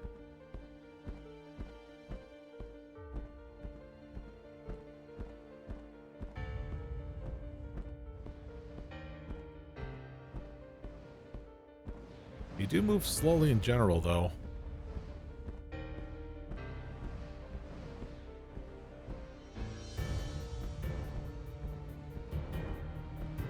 And that's really all there is to it to this place.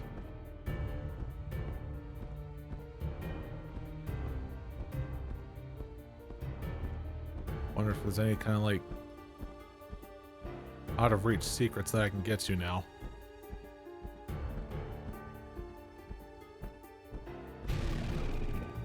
All right.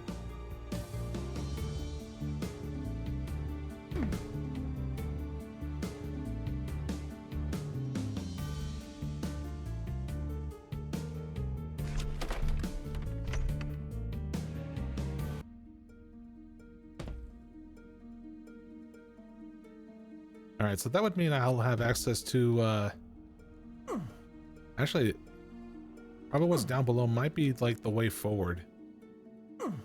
Maybe. Also, I did get the fire key.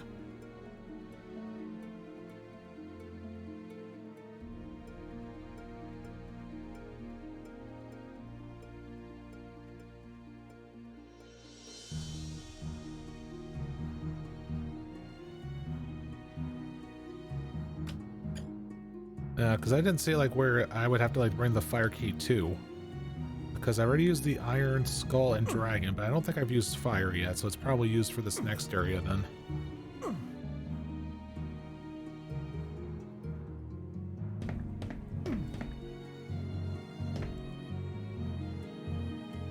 Yeah, here it is.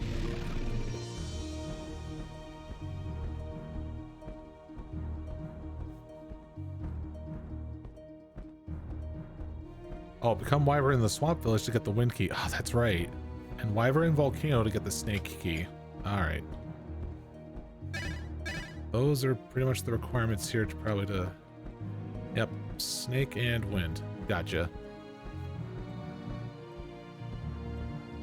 I like how I'm able to like go through that. I would assume I had a wider hitbox if I'm a Wyvern, but... So, Swamp Village... That's abandoned castle.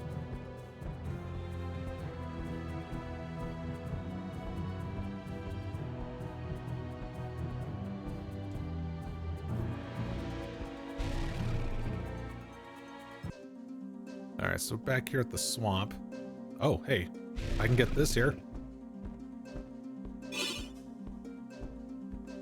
Sequence breaking. Oh, and there's this. Ah, yes. We'll go ahead and fly across here. And would there be enemies? Yes. I can make use of this now.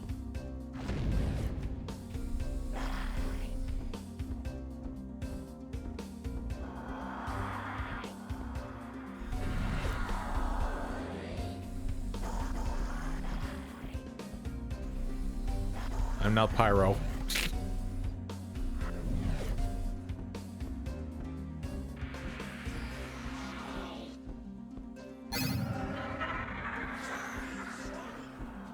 Oh, okay, here we go.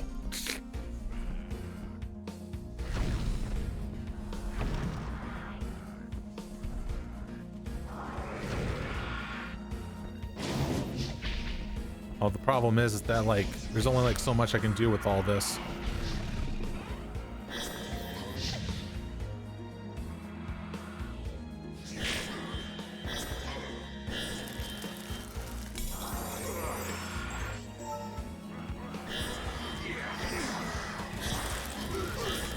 See, it's a good thing I activated that.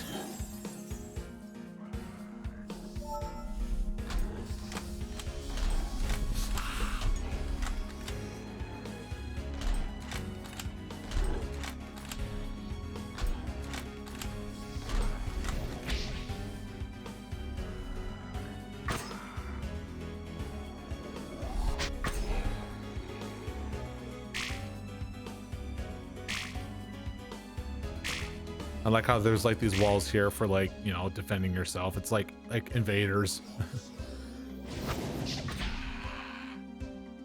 And you do the cheese tactic where you like shoot through your shield.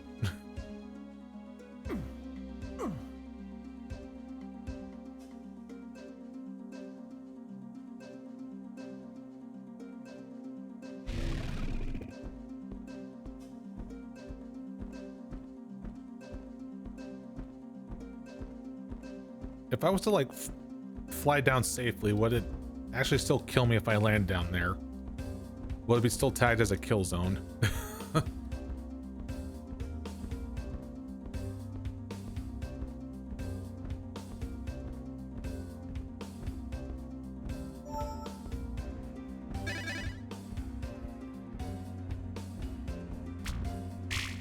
Yeah, look at that.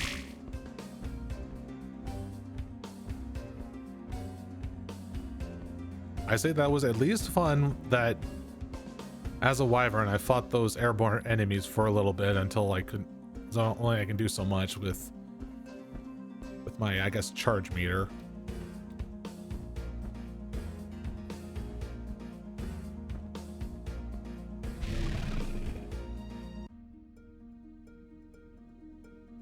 Alright, so we got wind key, and now we just need the snake thing, which is from volcano, which is back all the way down here.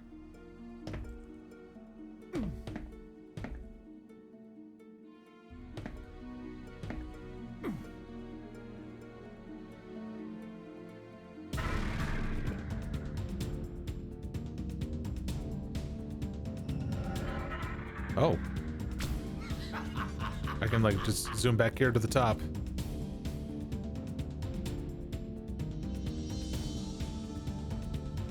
Ooh.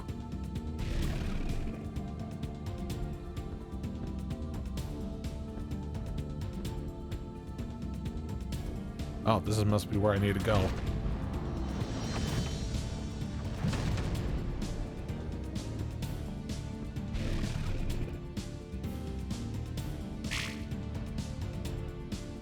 Yep, this is the place, but it looks like I'll be ambushed.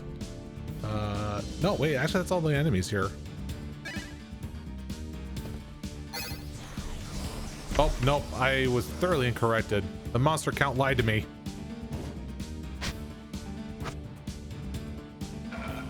Oh god.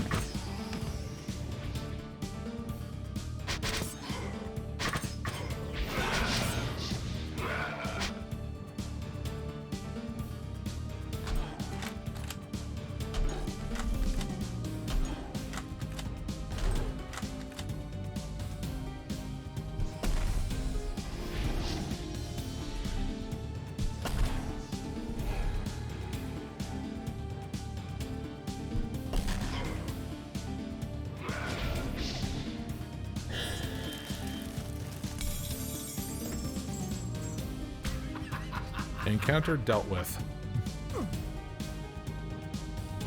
What?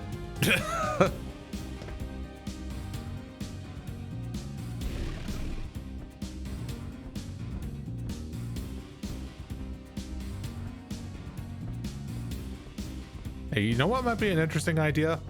New Game Plus. Thus we'll have like a the ability to, you know, like use all transformations in older levels. Just so we'll be able to, like, you know, do some sequence breaking shit.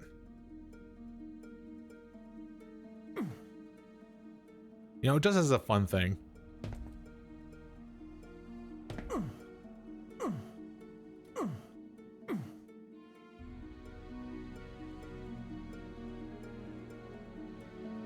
That would be interesting to see, like, what.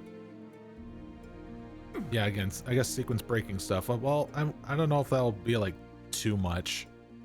I don't know. Oh, anyways. Since I now have the stuff, we can now go ahead and cross the pit again and having to use up all the stuff.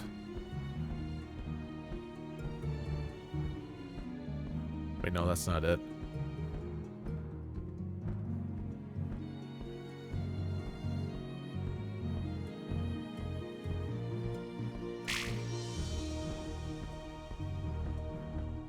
There we go.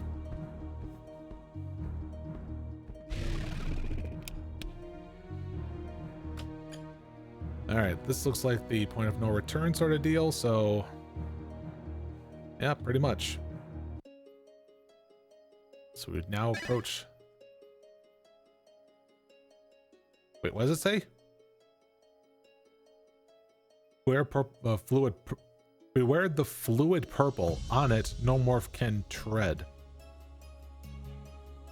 I think you might want to rephrase that. It's like, it should be more like, beware the purple liquid. You cannot morph on it. Or you cannot morph while on it.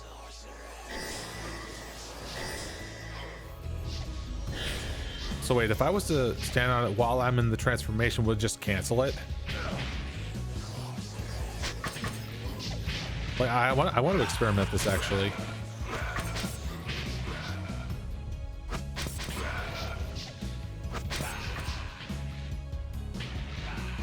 Beware the purple stuff. Cue something terrible happens.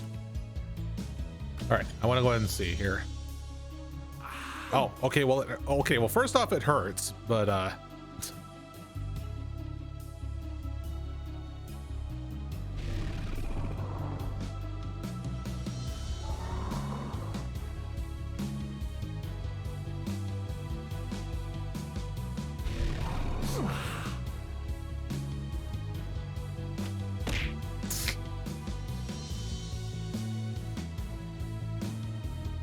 no morph can tread.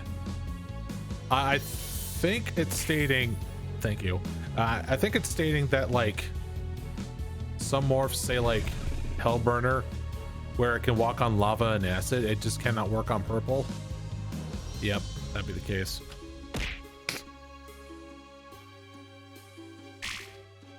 Okay, so just universally, it's not safe. I think that's what it meant. What it meant to say.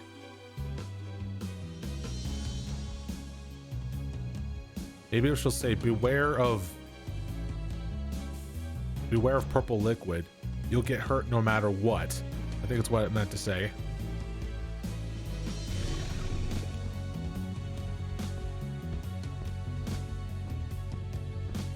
What the hell? What? Hello? What does this mean? Oh God. I've awakened them.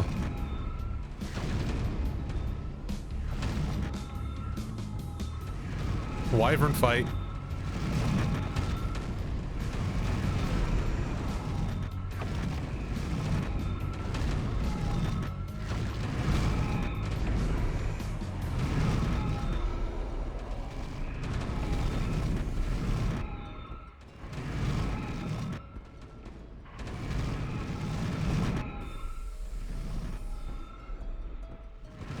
Wait, hold on. I spewed fire on him, and I saw massive bleeding. What the fuck?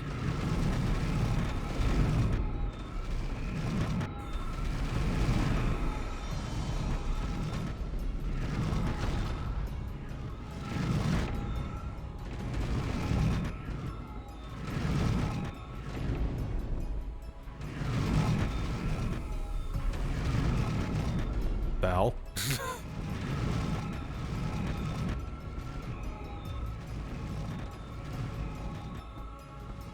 You know what might be a good item idea? Something that can refuel your like transformation energy, I guess. That way you'll be able to like attack more frequently.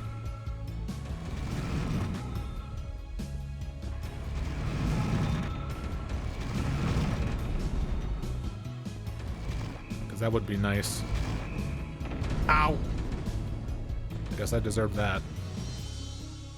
Alright, let's just drag him down here so I can fight him better.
Yeah, that's how you do it.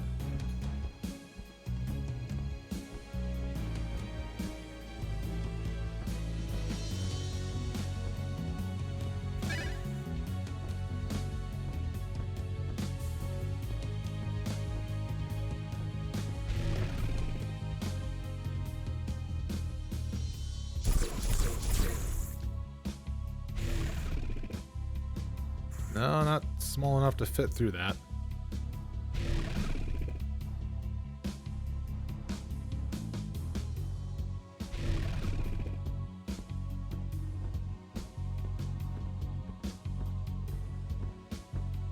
Still, what the hell is up with this here ring of lava here?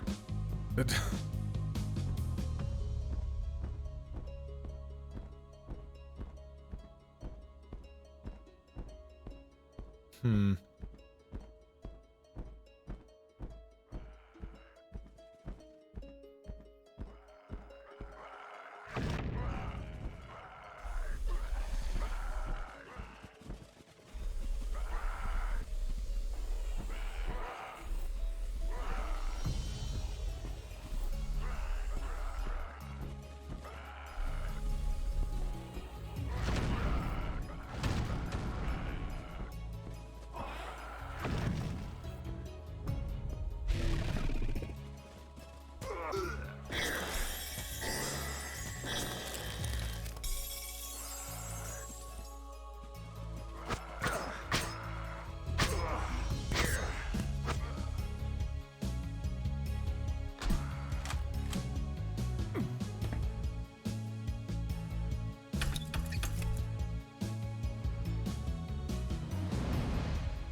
Oh, that's why it's there. Because that.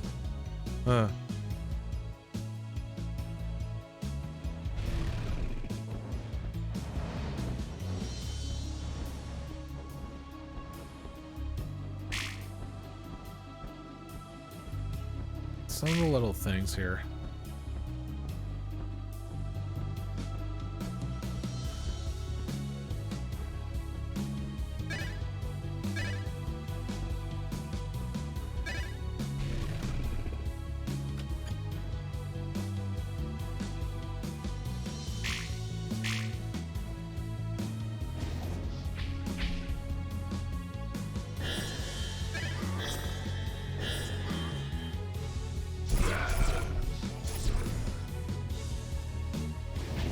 Okay, need a fire key on.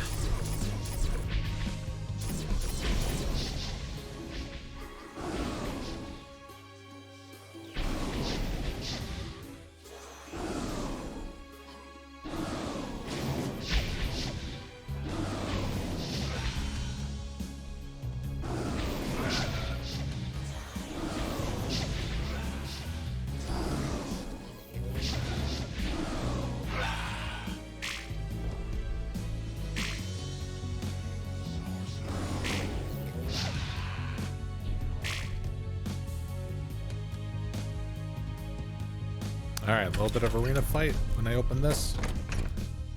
No. I guess where I'm going to next would be then.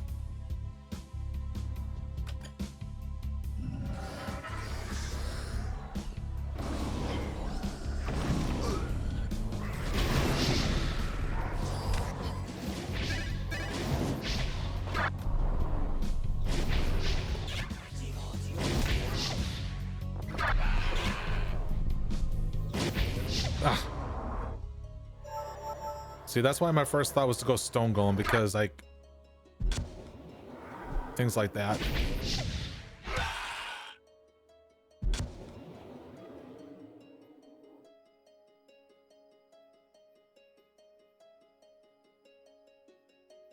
I have a feeling that this room was repurposed from Heretic, because I recall having to like go into a room where like the adjacent rooms are like flowing water, but in this case it's just purple stuff.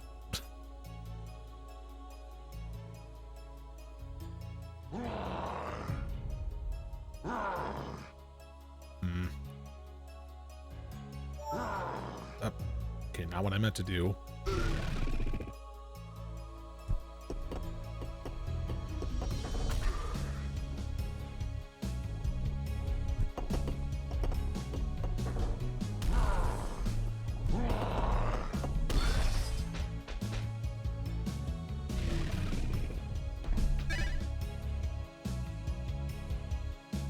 Now, I'm not saying that he probably did that, but it just reminded me of that at least.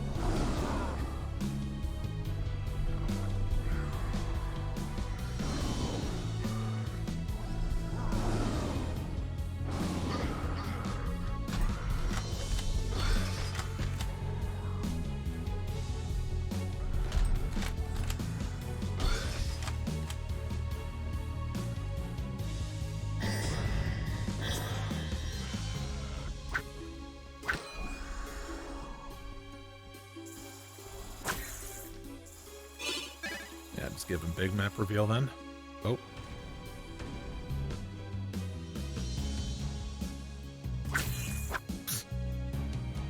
Not how I still reach that. Oh. Got the flying fucker.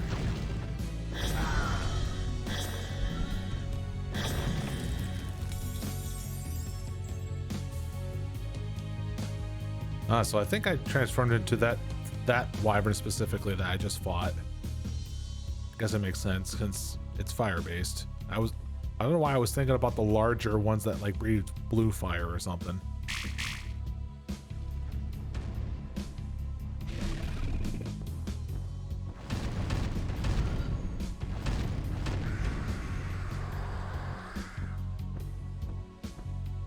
Oh God.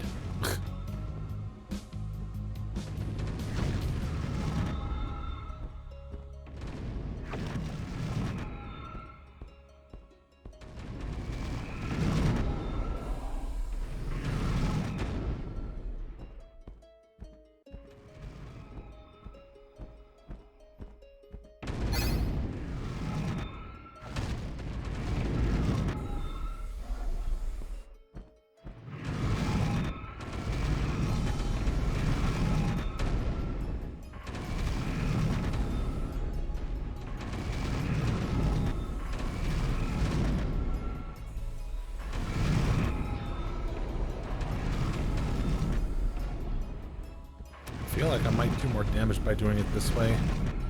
I just need to aim really well with this.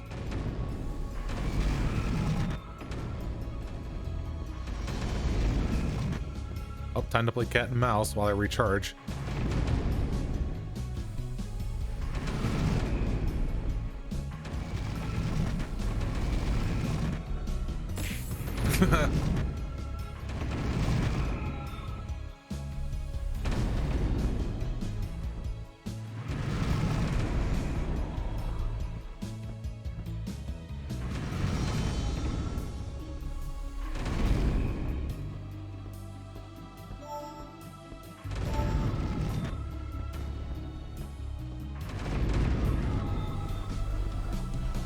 Yeah, there you go. I win.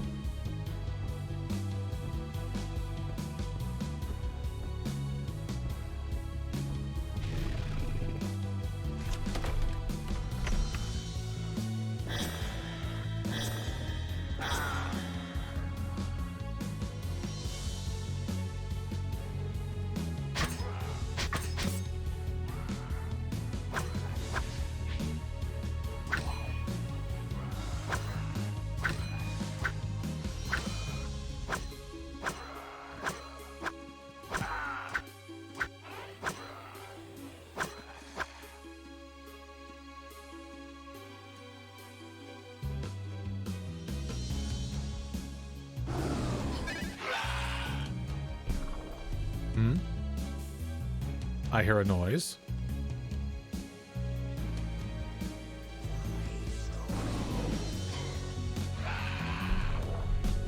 Maybe you made the noise?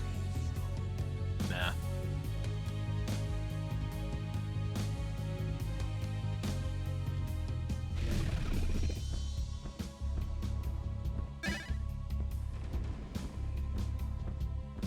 Oh, I spotted another key.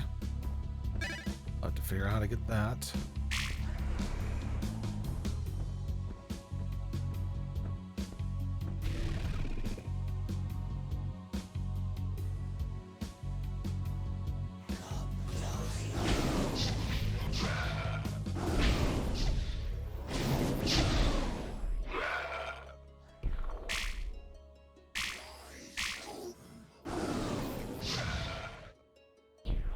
I think so far we only encountered like the top tier like mages right now, the one that shoots meteors. We haven't seen the lesser ones.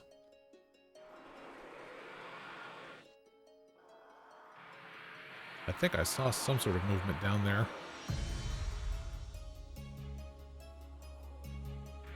Oh, that would explain it.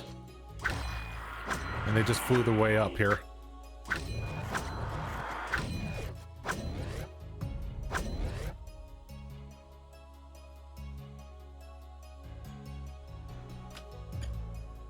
Anything of note down here?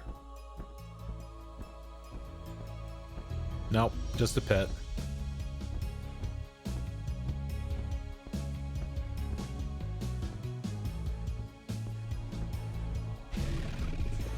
Oh, there's another pit.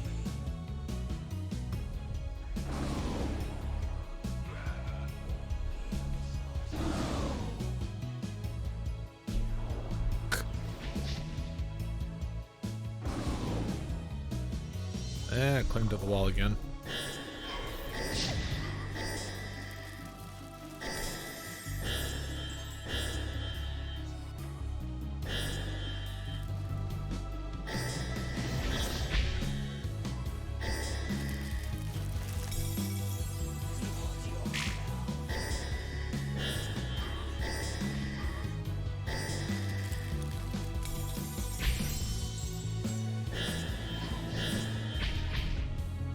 Got ourselves a life crystal here.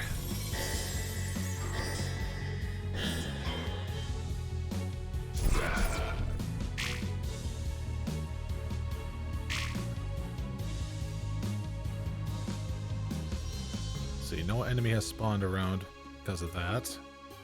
Just having to walk around it. I can't talk today. Oh goodness.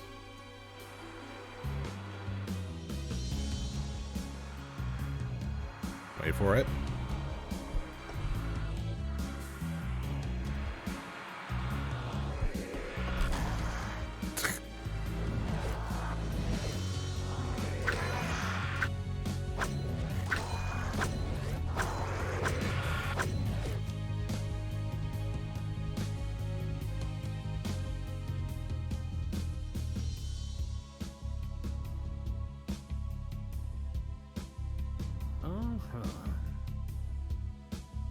So yeah, it requires the snake key, but how do I go ahead and open up that?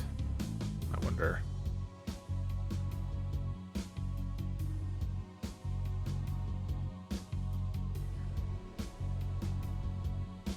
Oh wait, hold on.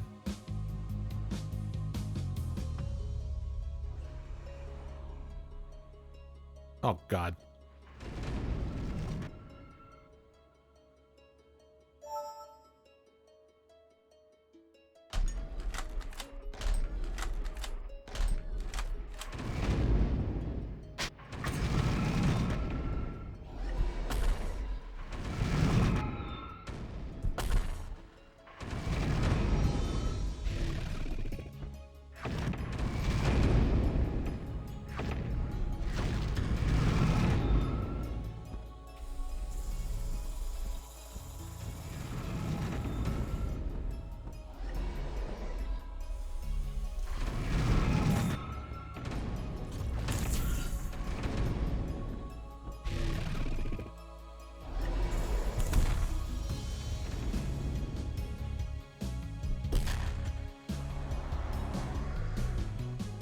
All right, he dead.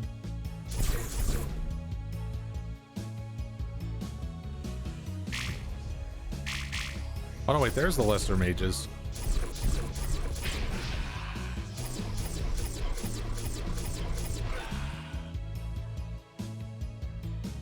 Because if it was only the top tier mages, it felt like, you know, like we're really getting into their territory, you know?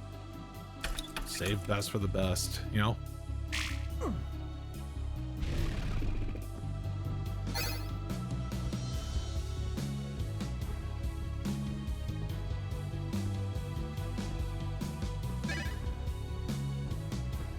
Turtle Tory. I mumble words.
What the hell? Are we getting to some freaky shit now? Water in the ceiling now?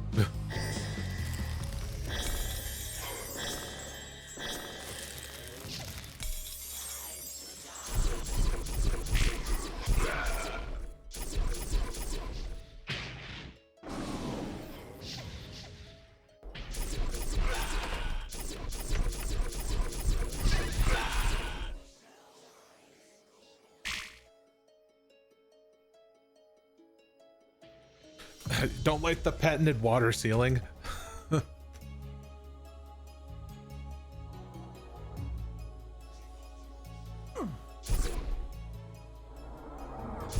No, because I feel like maybe at any moment it'll fall on my head. Some weird shit.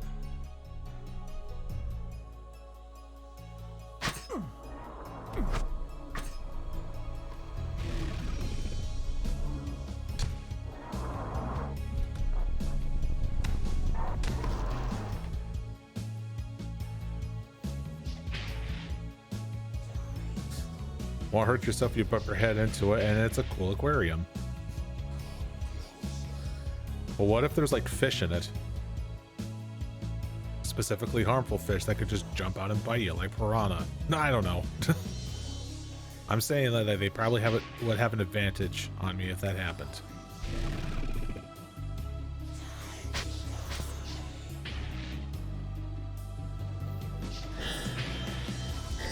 Or perhaps crocodiles. That could happen, I don't know. Drop down in budget. Well, yeah, that's what I meant. Did I say hop up? Well, then it's like... I don't think... ceiling logic, okay? You know, there may be that frickin' song about, like, what a feeling is to dance on the ceiling, but, like, I can't relate. So, it's like... you know.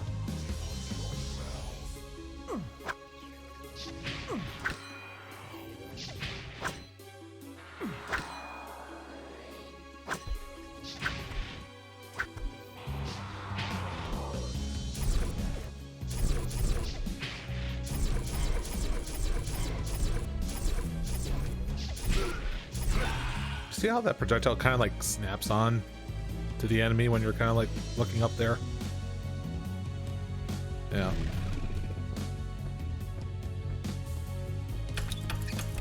One more switch.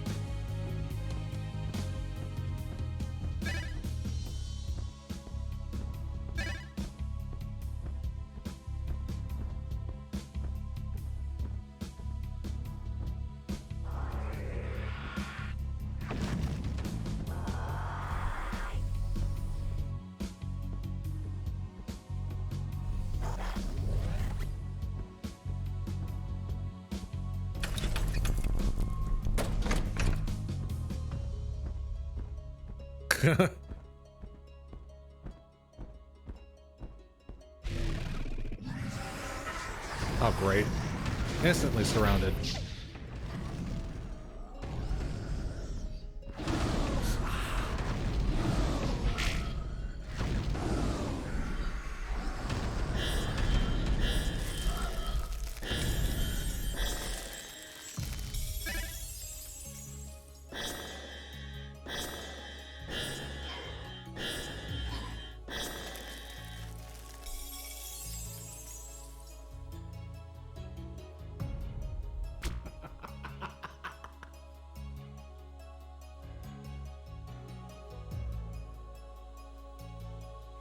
You know, I should probably go ahead and use that up.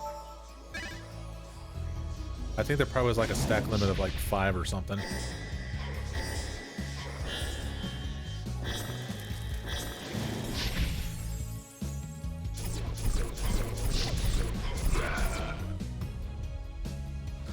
Oh, great. Wait, he didn't wake up yet.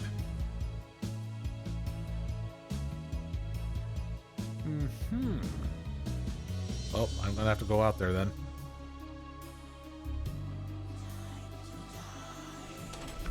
Oh, great.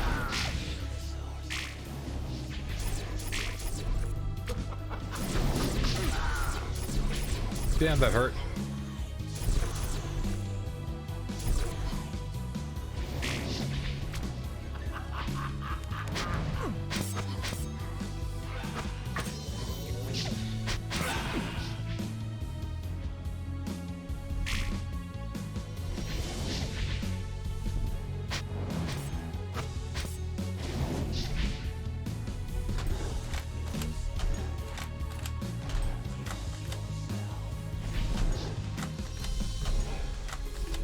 Oh, God.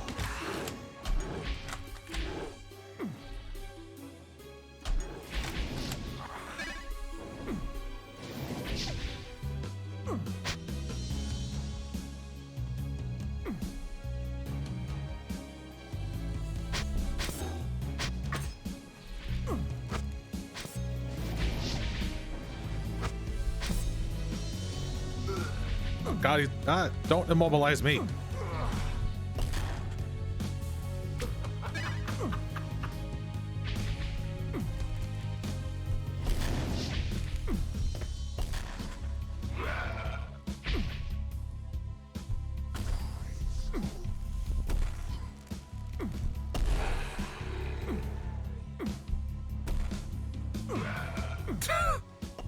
Oh, sh. Let's try again. Lobbing these is fun. I lost sight of him. Let's give chase. For I can fly.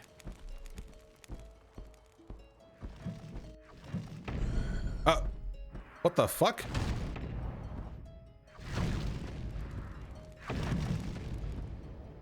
Did our projectiles collide with each other? What the? Oh. Was it the ceiling? What the fuck?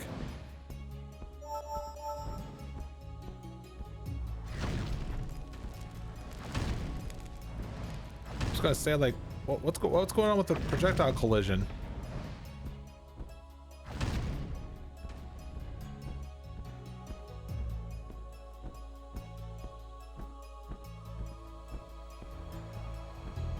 Ooh. Hey, hang on a second. I'm gonna go ahead and do a thing where I actually look up the manual for this. Because I need to know what the ghost head thing does. Let's see, where can I find it here?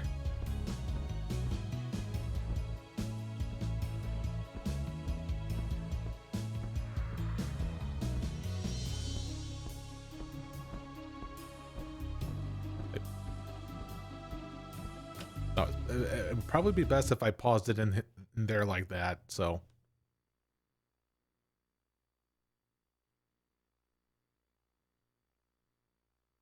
Because where do they usually keep manuals? Support section, I guess? No. Right click properties. Because like I never really bothered having to find the freaking manual for this, you know.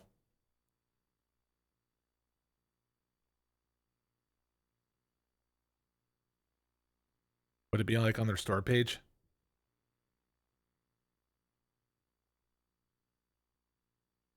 As an official Discord server, it seems.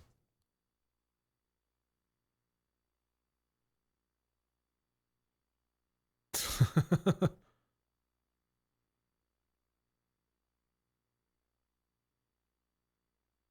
I don't know where they make it so readily available. Really, is it just the? No, you're just probably saying that just because it's funny. I don't know. It's like Discord guides. Well, I guess there's guides for it. Well, secrets guide, it seems.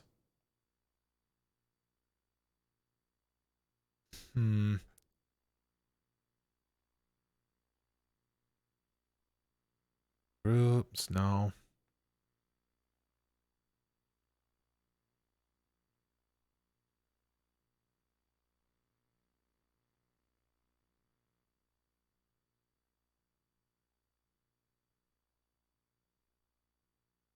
Yeah, like they mentioned like there actually being a manual, but I don't know where I can find it because I'm not used to it, right? To like go out of my way to find it. And when I do find it, then it's like, well, where the hell is it? You know? Because all I wanted to know was like what the hell like Ghost Head does. I mean, like, does it make me like transparent? I guess.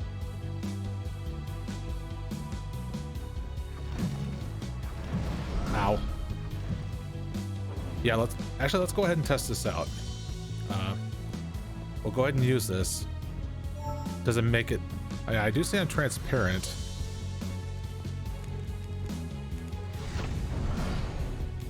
Okay, so it just, you know, yeah, it does. I guess that. I mean, if it is just the freaking like invisibility sphere, then it's like, okay, again, just hitting the while I'm at the ceiling and I shoot. Okay, that's a problem. There's a bug that I'd found then.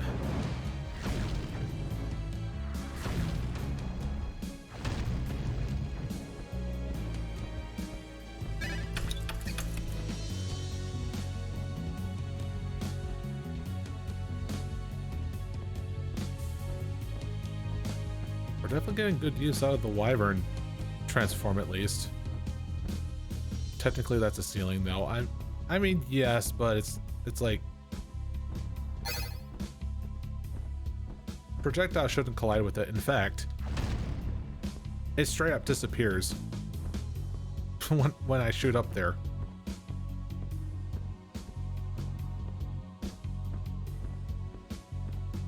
I don't understand.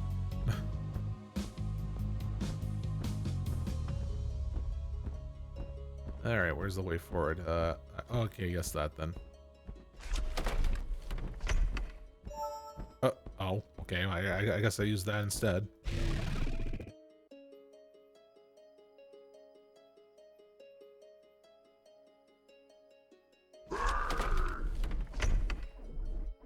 You're gonna be that way, huh?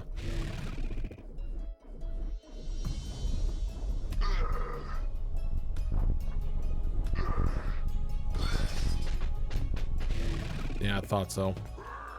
Oh.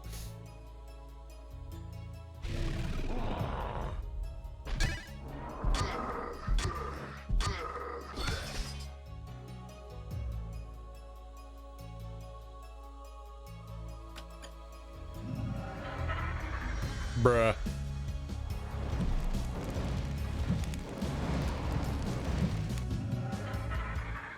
Okay.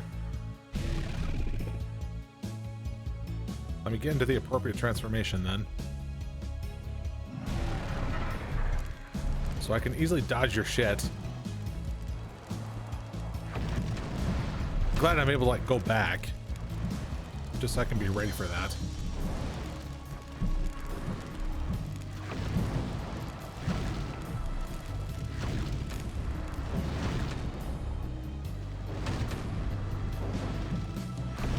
those look like the remaining enemies on the list.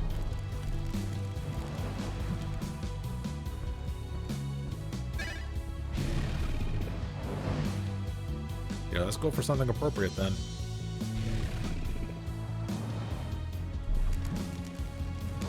They can just walk over that like an idiot. Oof. And I stand in there like an idiot.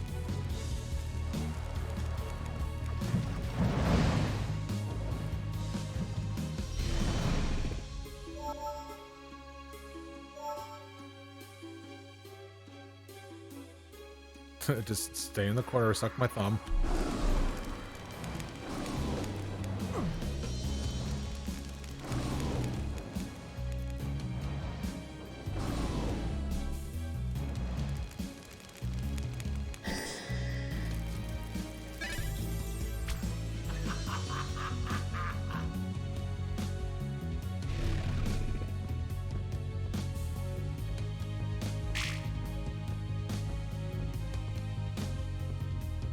I need to put like center message on. Actually, I'm gonna do that right now. Full options menu. Display, I guess.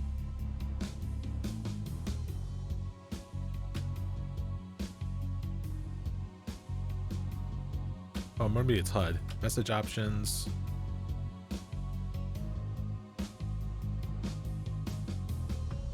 Center message on. There we go.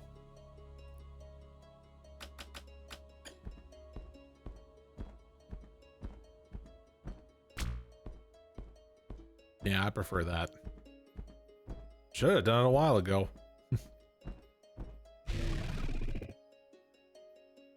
Yeah, I've actually full map completed this one. Very nice. Oh shit.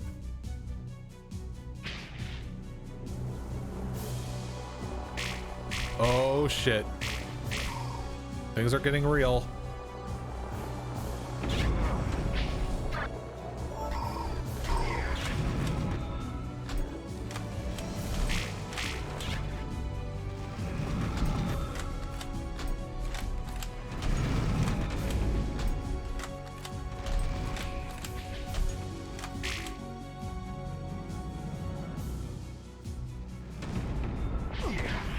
Yeah.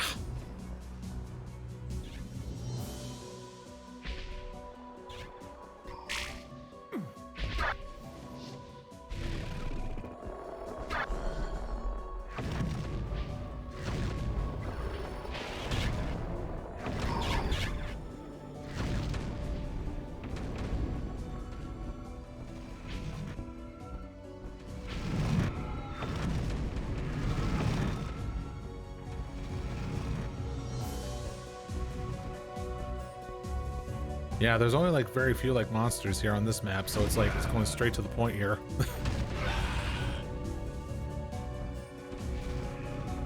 We just need to take care of some of the lesser ones here.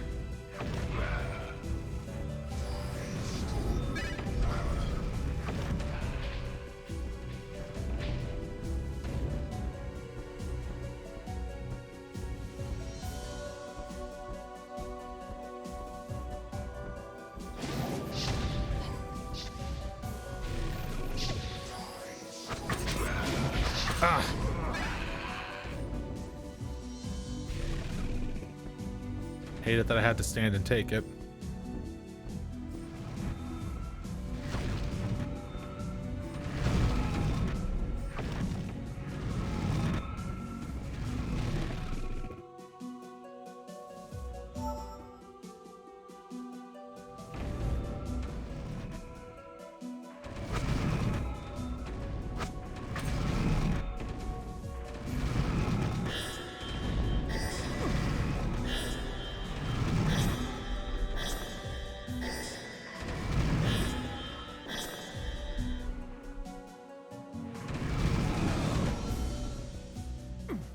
You know, maybe I shouldn't have done that.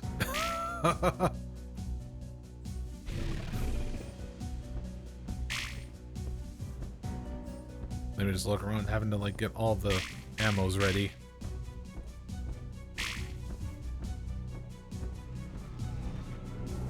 the hell's up with this ground here?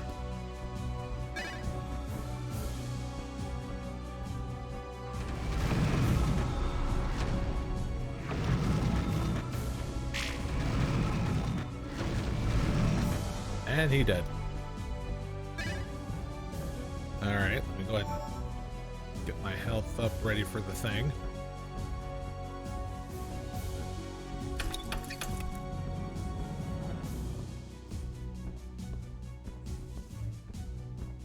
I'm assuming that's the seal that I'm staring at. I don't think you actually teleport to it or through it.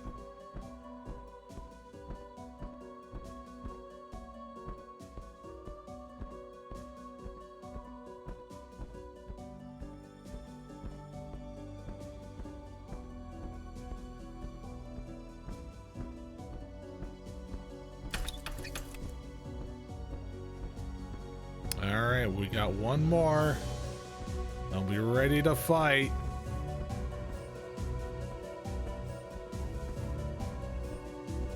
Okay, so this is probably the last one, but where's the switch for it?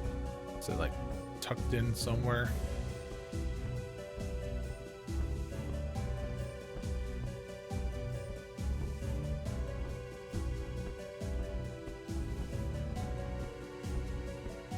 Oh. What am I looking at? Oh, oh, do I see a visual bug? Is that the Hall of Mirrors effect? Well, kinda. Just looking at it doesn't align when I saw the edges. Alright. You fool. My brothers may have underestimated you, but I will not go down so easy. Holy shit. I am the most powerful of the undead kings, and soon you shall lay at my feet. Now it's down to you and me, and soon you will be history. Alright, let's go. So he likes to charge a lot. Yeah, I don't think that's going to work that easily.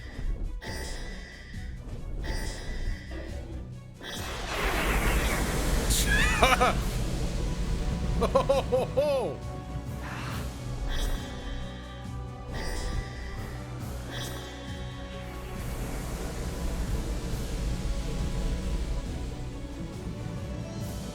Alright, so how do I find an opening to attack?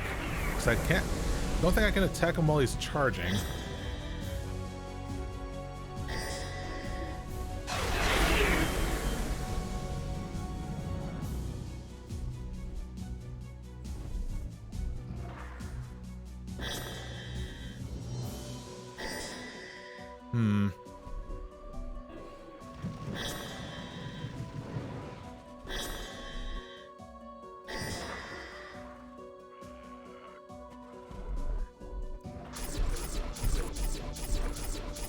I don't know if the gargoyles like spawn indefinitely, but you know, they could be a problem. Okay.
Oh, land a hit.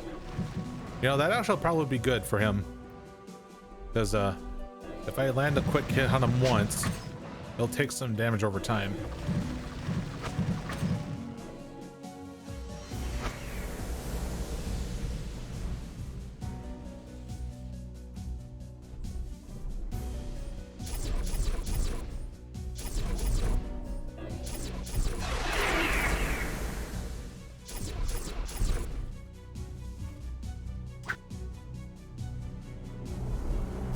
I have a feeling that these guys are probably going to keep spawning.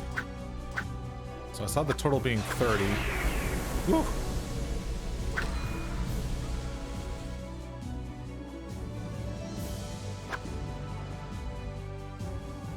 Yep, they're still spawning.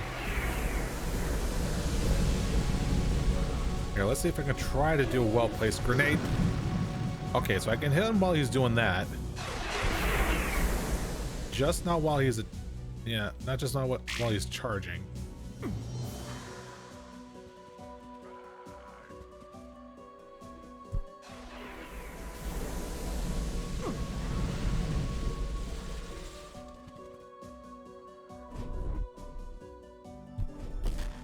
Wait, what? So I can't hit him while he's charging. What? I don't understand the rules then.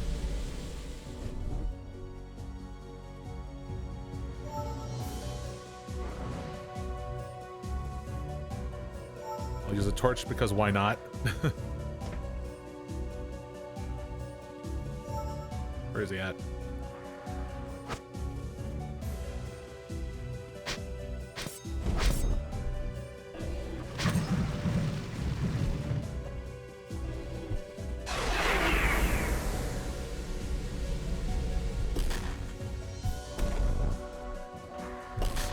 Oh, god damn it.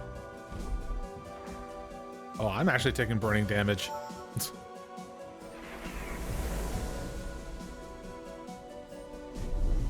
Whew.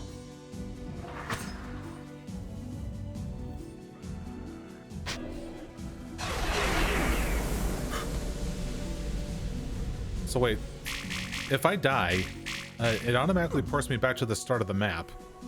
So that would... Actually, this is actually the start of the map, so never mind. We haven't gone anywhere else significantly, so...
Maybe I should start spamming this.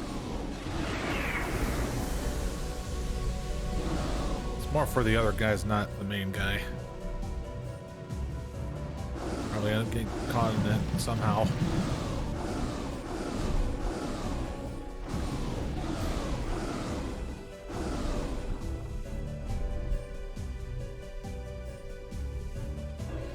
And actually, if they're gonna start trying to group up, maybe we can use a bit of this then.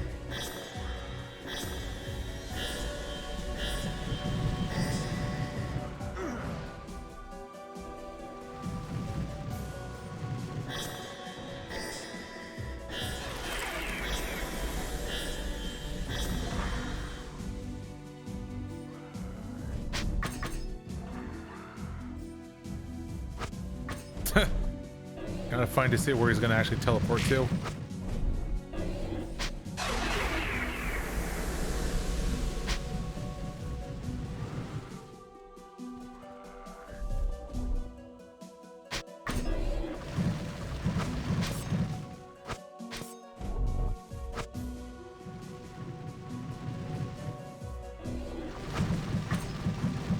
Well, that's it for that.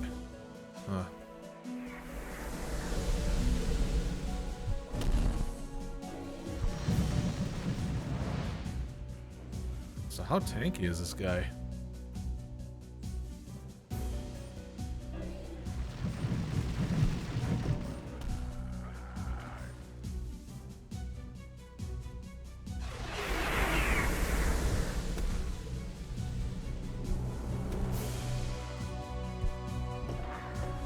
Oh. Oh! He's dead! At last, they are all dead now. Shame there was no one else to witness my power. But at least they won't disturb me any longer. Oh, sudden text. Okay. The third and last of the undead kings is no more. The remaining creatures under their command are now without control. Lost and confused, they angrily begin to kill one another. The remaining few who happen to impede your way home will be readily slaughtered by your hand. The undead now return to their graves. You search the area to see if you can learn anything about how they were animated, but unfortunately came up empty. Did these portals bring them here from another dimension, or did they simply already exist here since millennia ago? Without an answer, you feel concerned that this is not truly ended. Regardless, you are proud of what you've accomplished. You've proven that you could beat everything that stood in your way. It's just a shame that nobody lived to see your success. Time for a well-deserved rest. You are certain it wouldn't be long before another fight comes along. But you'll be ready, right, Necromancer? Now go rest our heroes. Congratulations. Nice. Nice. Hey, you know what? We've reached the 3-hour mark perfectly for this.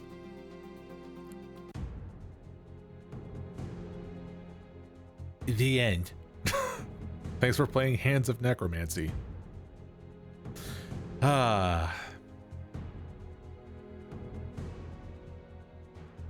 Fantasy co-op when? Oh, like in general, or who knows? Well, okay, so that was Hands of Necromancy. I gotta say, it was a fun trip. Granted, I was playing on not the hardest difficulty, since you know, just want to get a feel for things, and I just wanted a more little casual playthrough to see what this game has to offer and all that. I think for what they did for it is pretty well. Transformations are good. As I've stated multiple times, it's definitely something that did add to the whole like metroidvania stuff.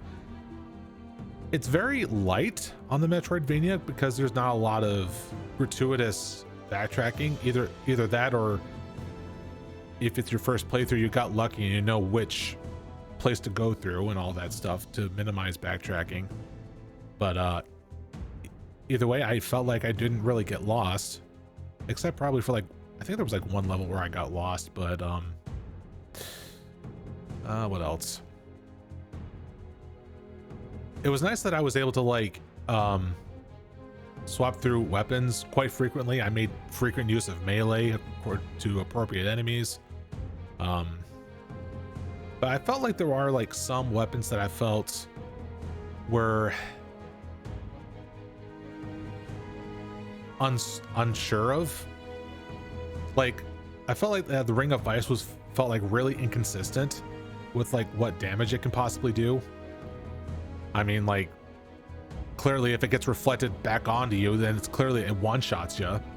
So it's more a case of the enemies having more HP than I thought. So it's like, but there were still some weapons such as, you know, the pistol cannon and the scythe. Well, mostly pistol cannon. I feel like pistol cannon is like definitely more for the more tougher bosses, it seems, paired up with like the berserker hand. You'll be able to like down them really quickly, but I don't know. It kind of felt like it doesn't feel very telegraphed, like the amount of damage that you're doing, I think. But nonetheless, I was frequently having to swap between each weapon, but I don't know if it's more for like being able to fit the situation fighting each enemy, or for more of the case figuring out how much damage does a weapon do. That's kind of like my thought. I don't know if adding maybe like little health bars to enemies would have came across more easily, or damage numbers. Yeah, God forbid I'm saying that in reference to a classic Doom game, but like if it's trying to like modernize this a little bit, then I don't know.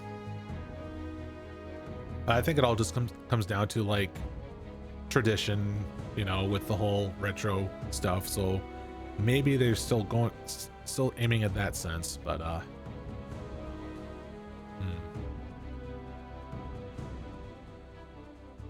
I think maybe a nice addition to Hands of Necromancy would probably be some sort of maybe a bestiary little log, because we're able to see like a screen that shows like objectives. Maybe another thing they could do is give us a screen to like show us bestiary to get an understanding of each enemy, like what their weakness are.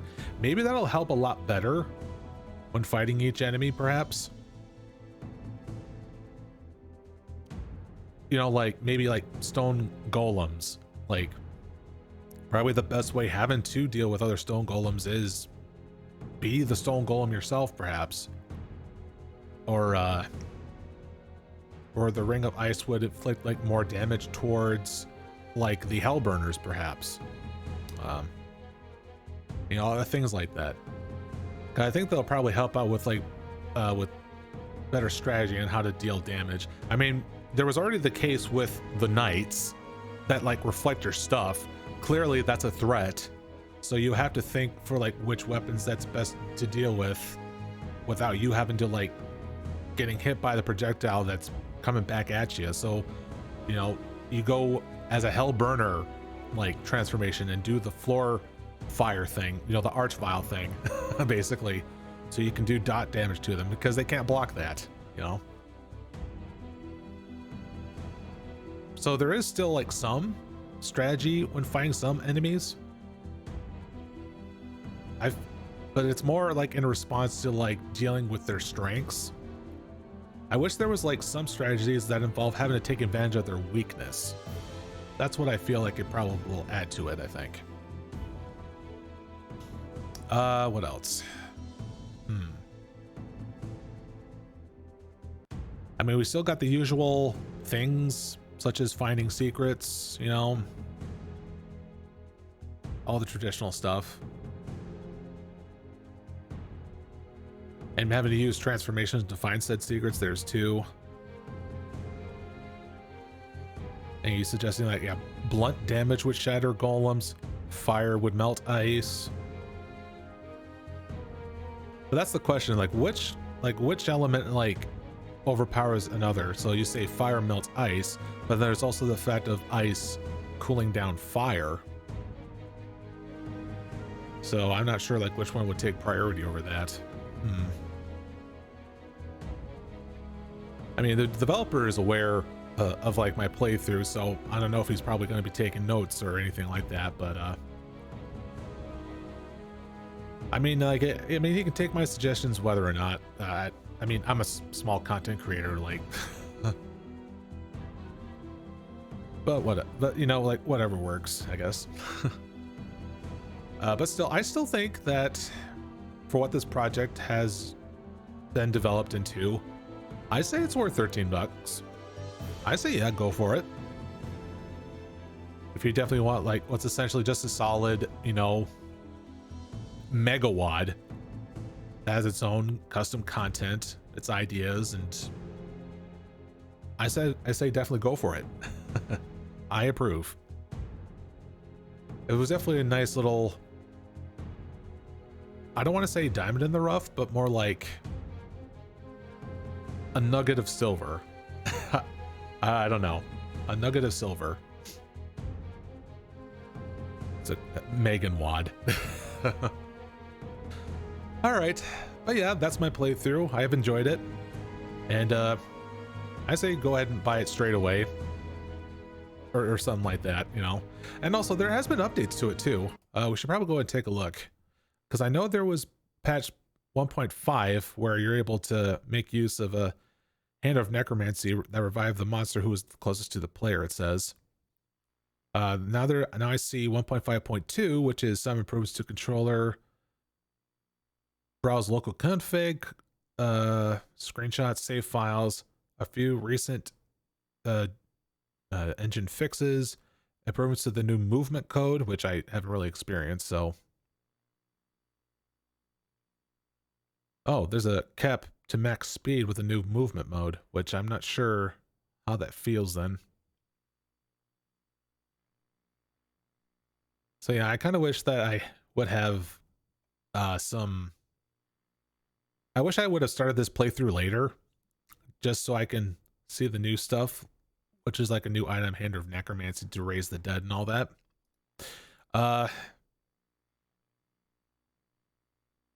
But regardless, I still enjoyed this. So thank you very much to, you know, the entire group that's behind this. Must go to start page to like refresh. Han Team and French How Games for, you know, publishing this and all that. So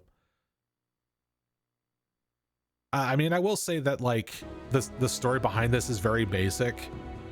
I mean, I guess you're not really asking for much, because if it's like in the same vein of storytelling like Doom, where it's like it's there but it's not important, you know, like porn, then yeah, I guess it's just following that sort of line of thinking of storytelling. So it's like, yeah, just a little bit of a power fantasy trip. So that's all there is. So, but I rambled on long enough. So everybody, I thank you all for having to, yeah, like Carmack said. So anyways, guys, I thank you all for tuning in here, and I shall see you all next week for a bunch of PoE prep. That's all that I'm going to say. There's a lot of stuff going on here. So I'll see you all next time. Enjoy yourself. Tons of PoE stuff coming up. See you later.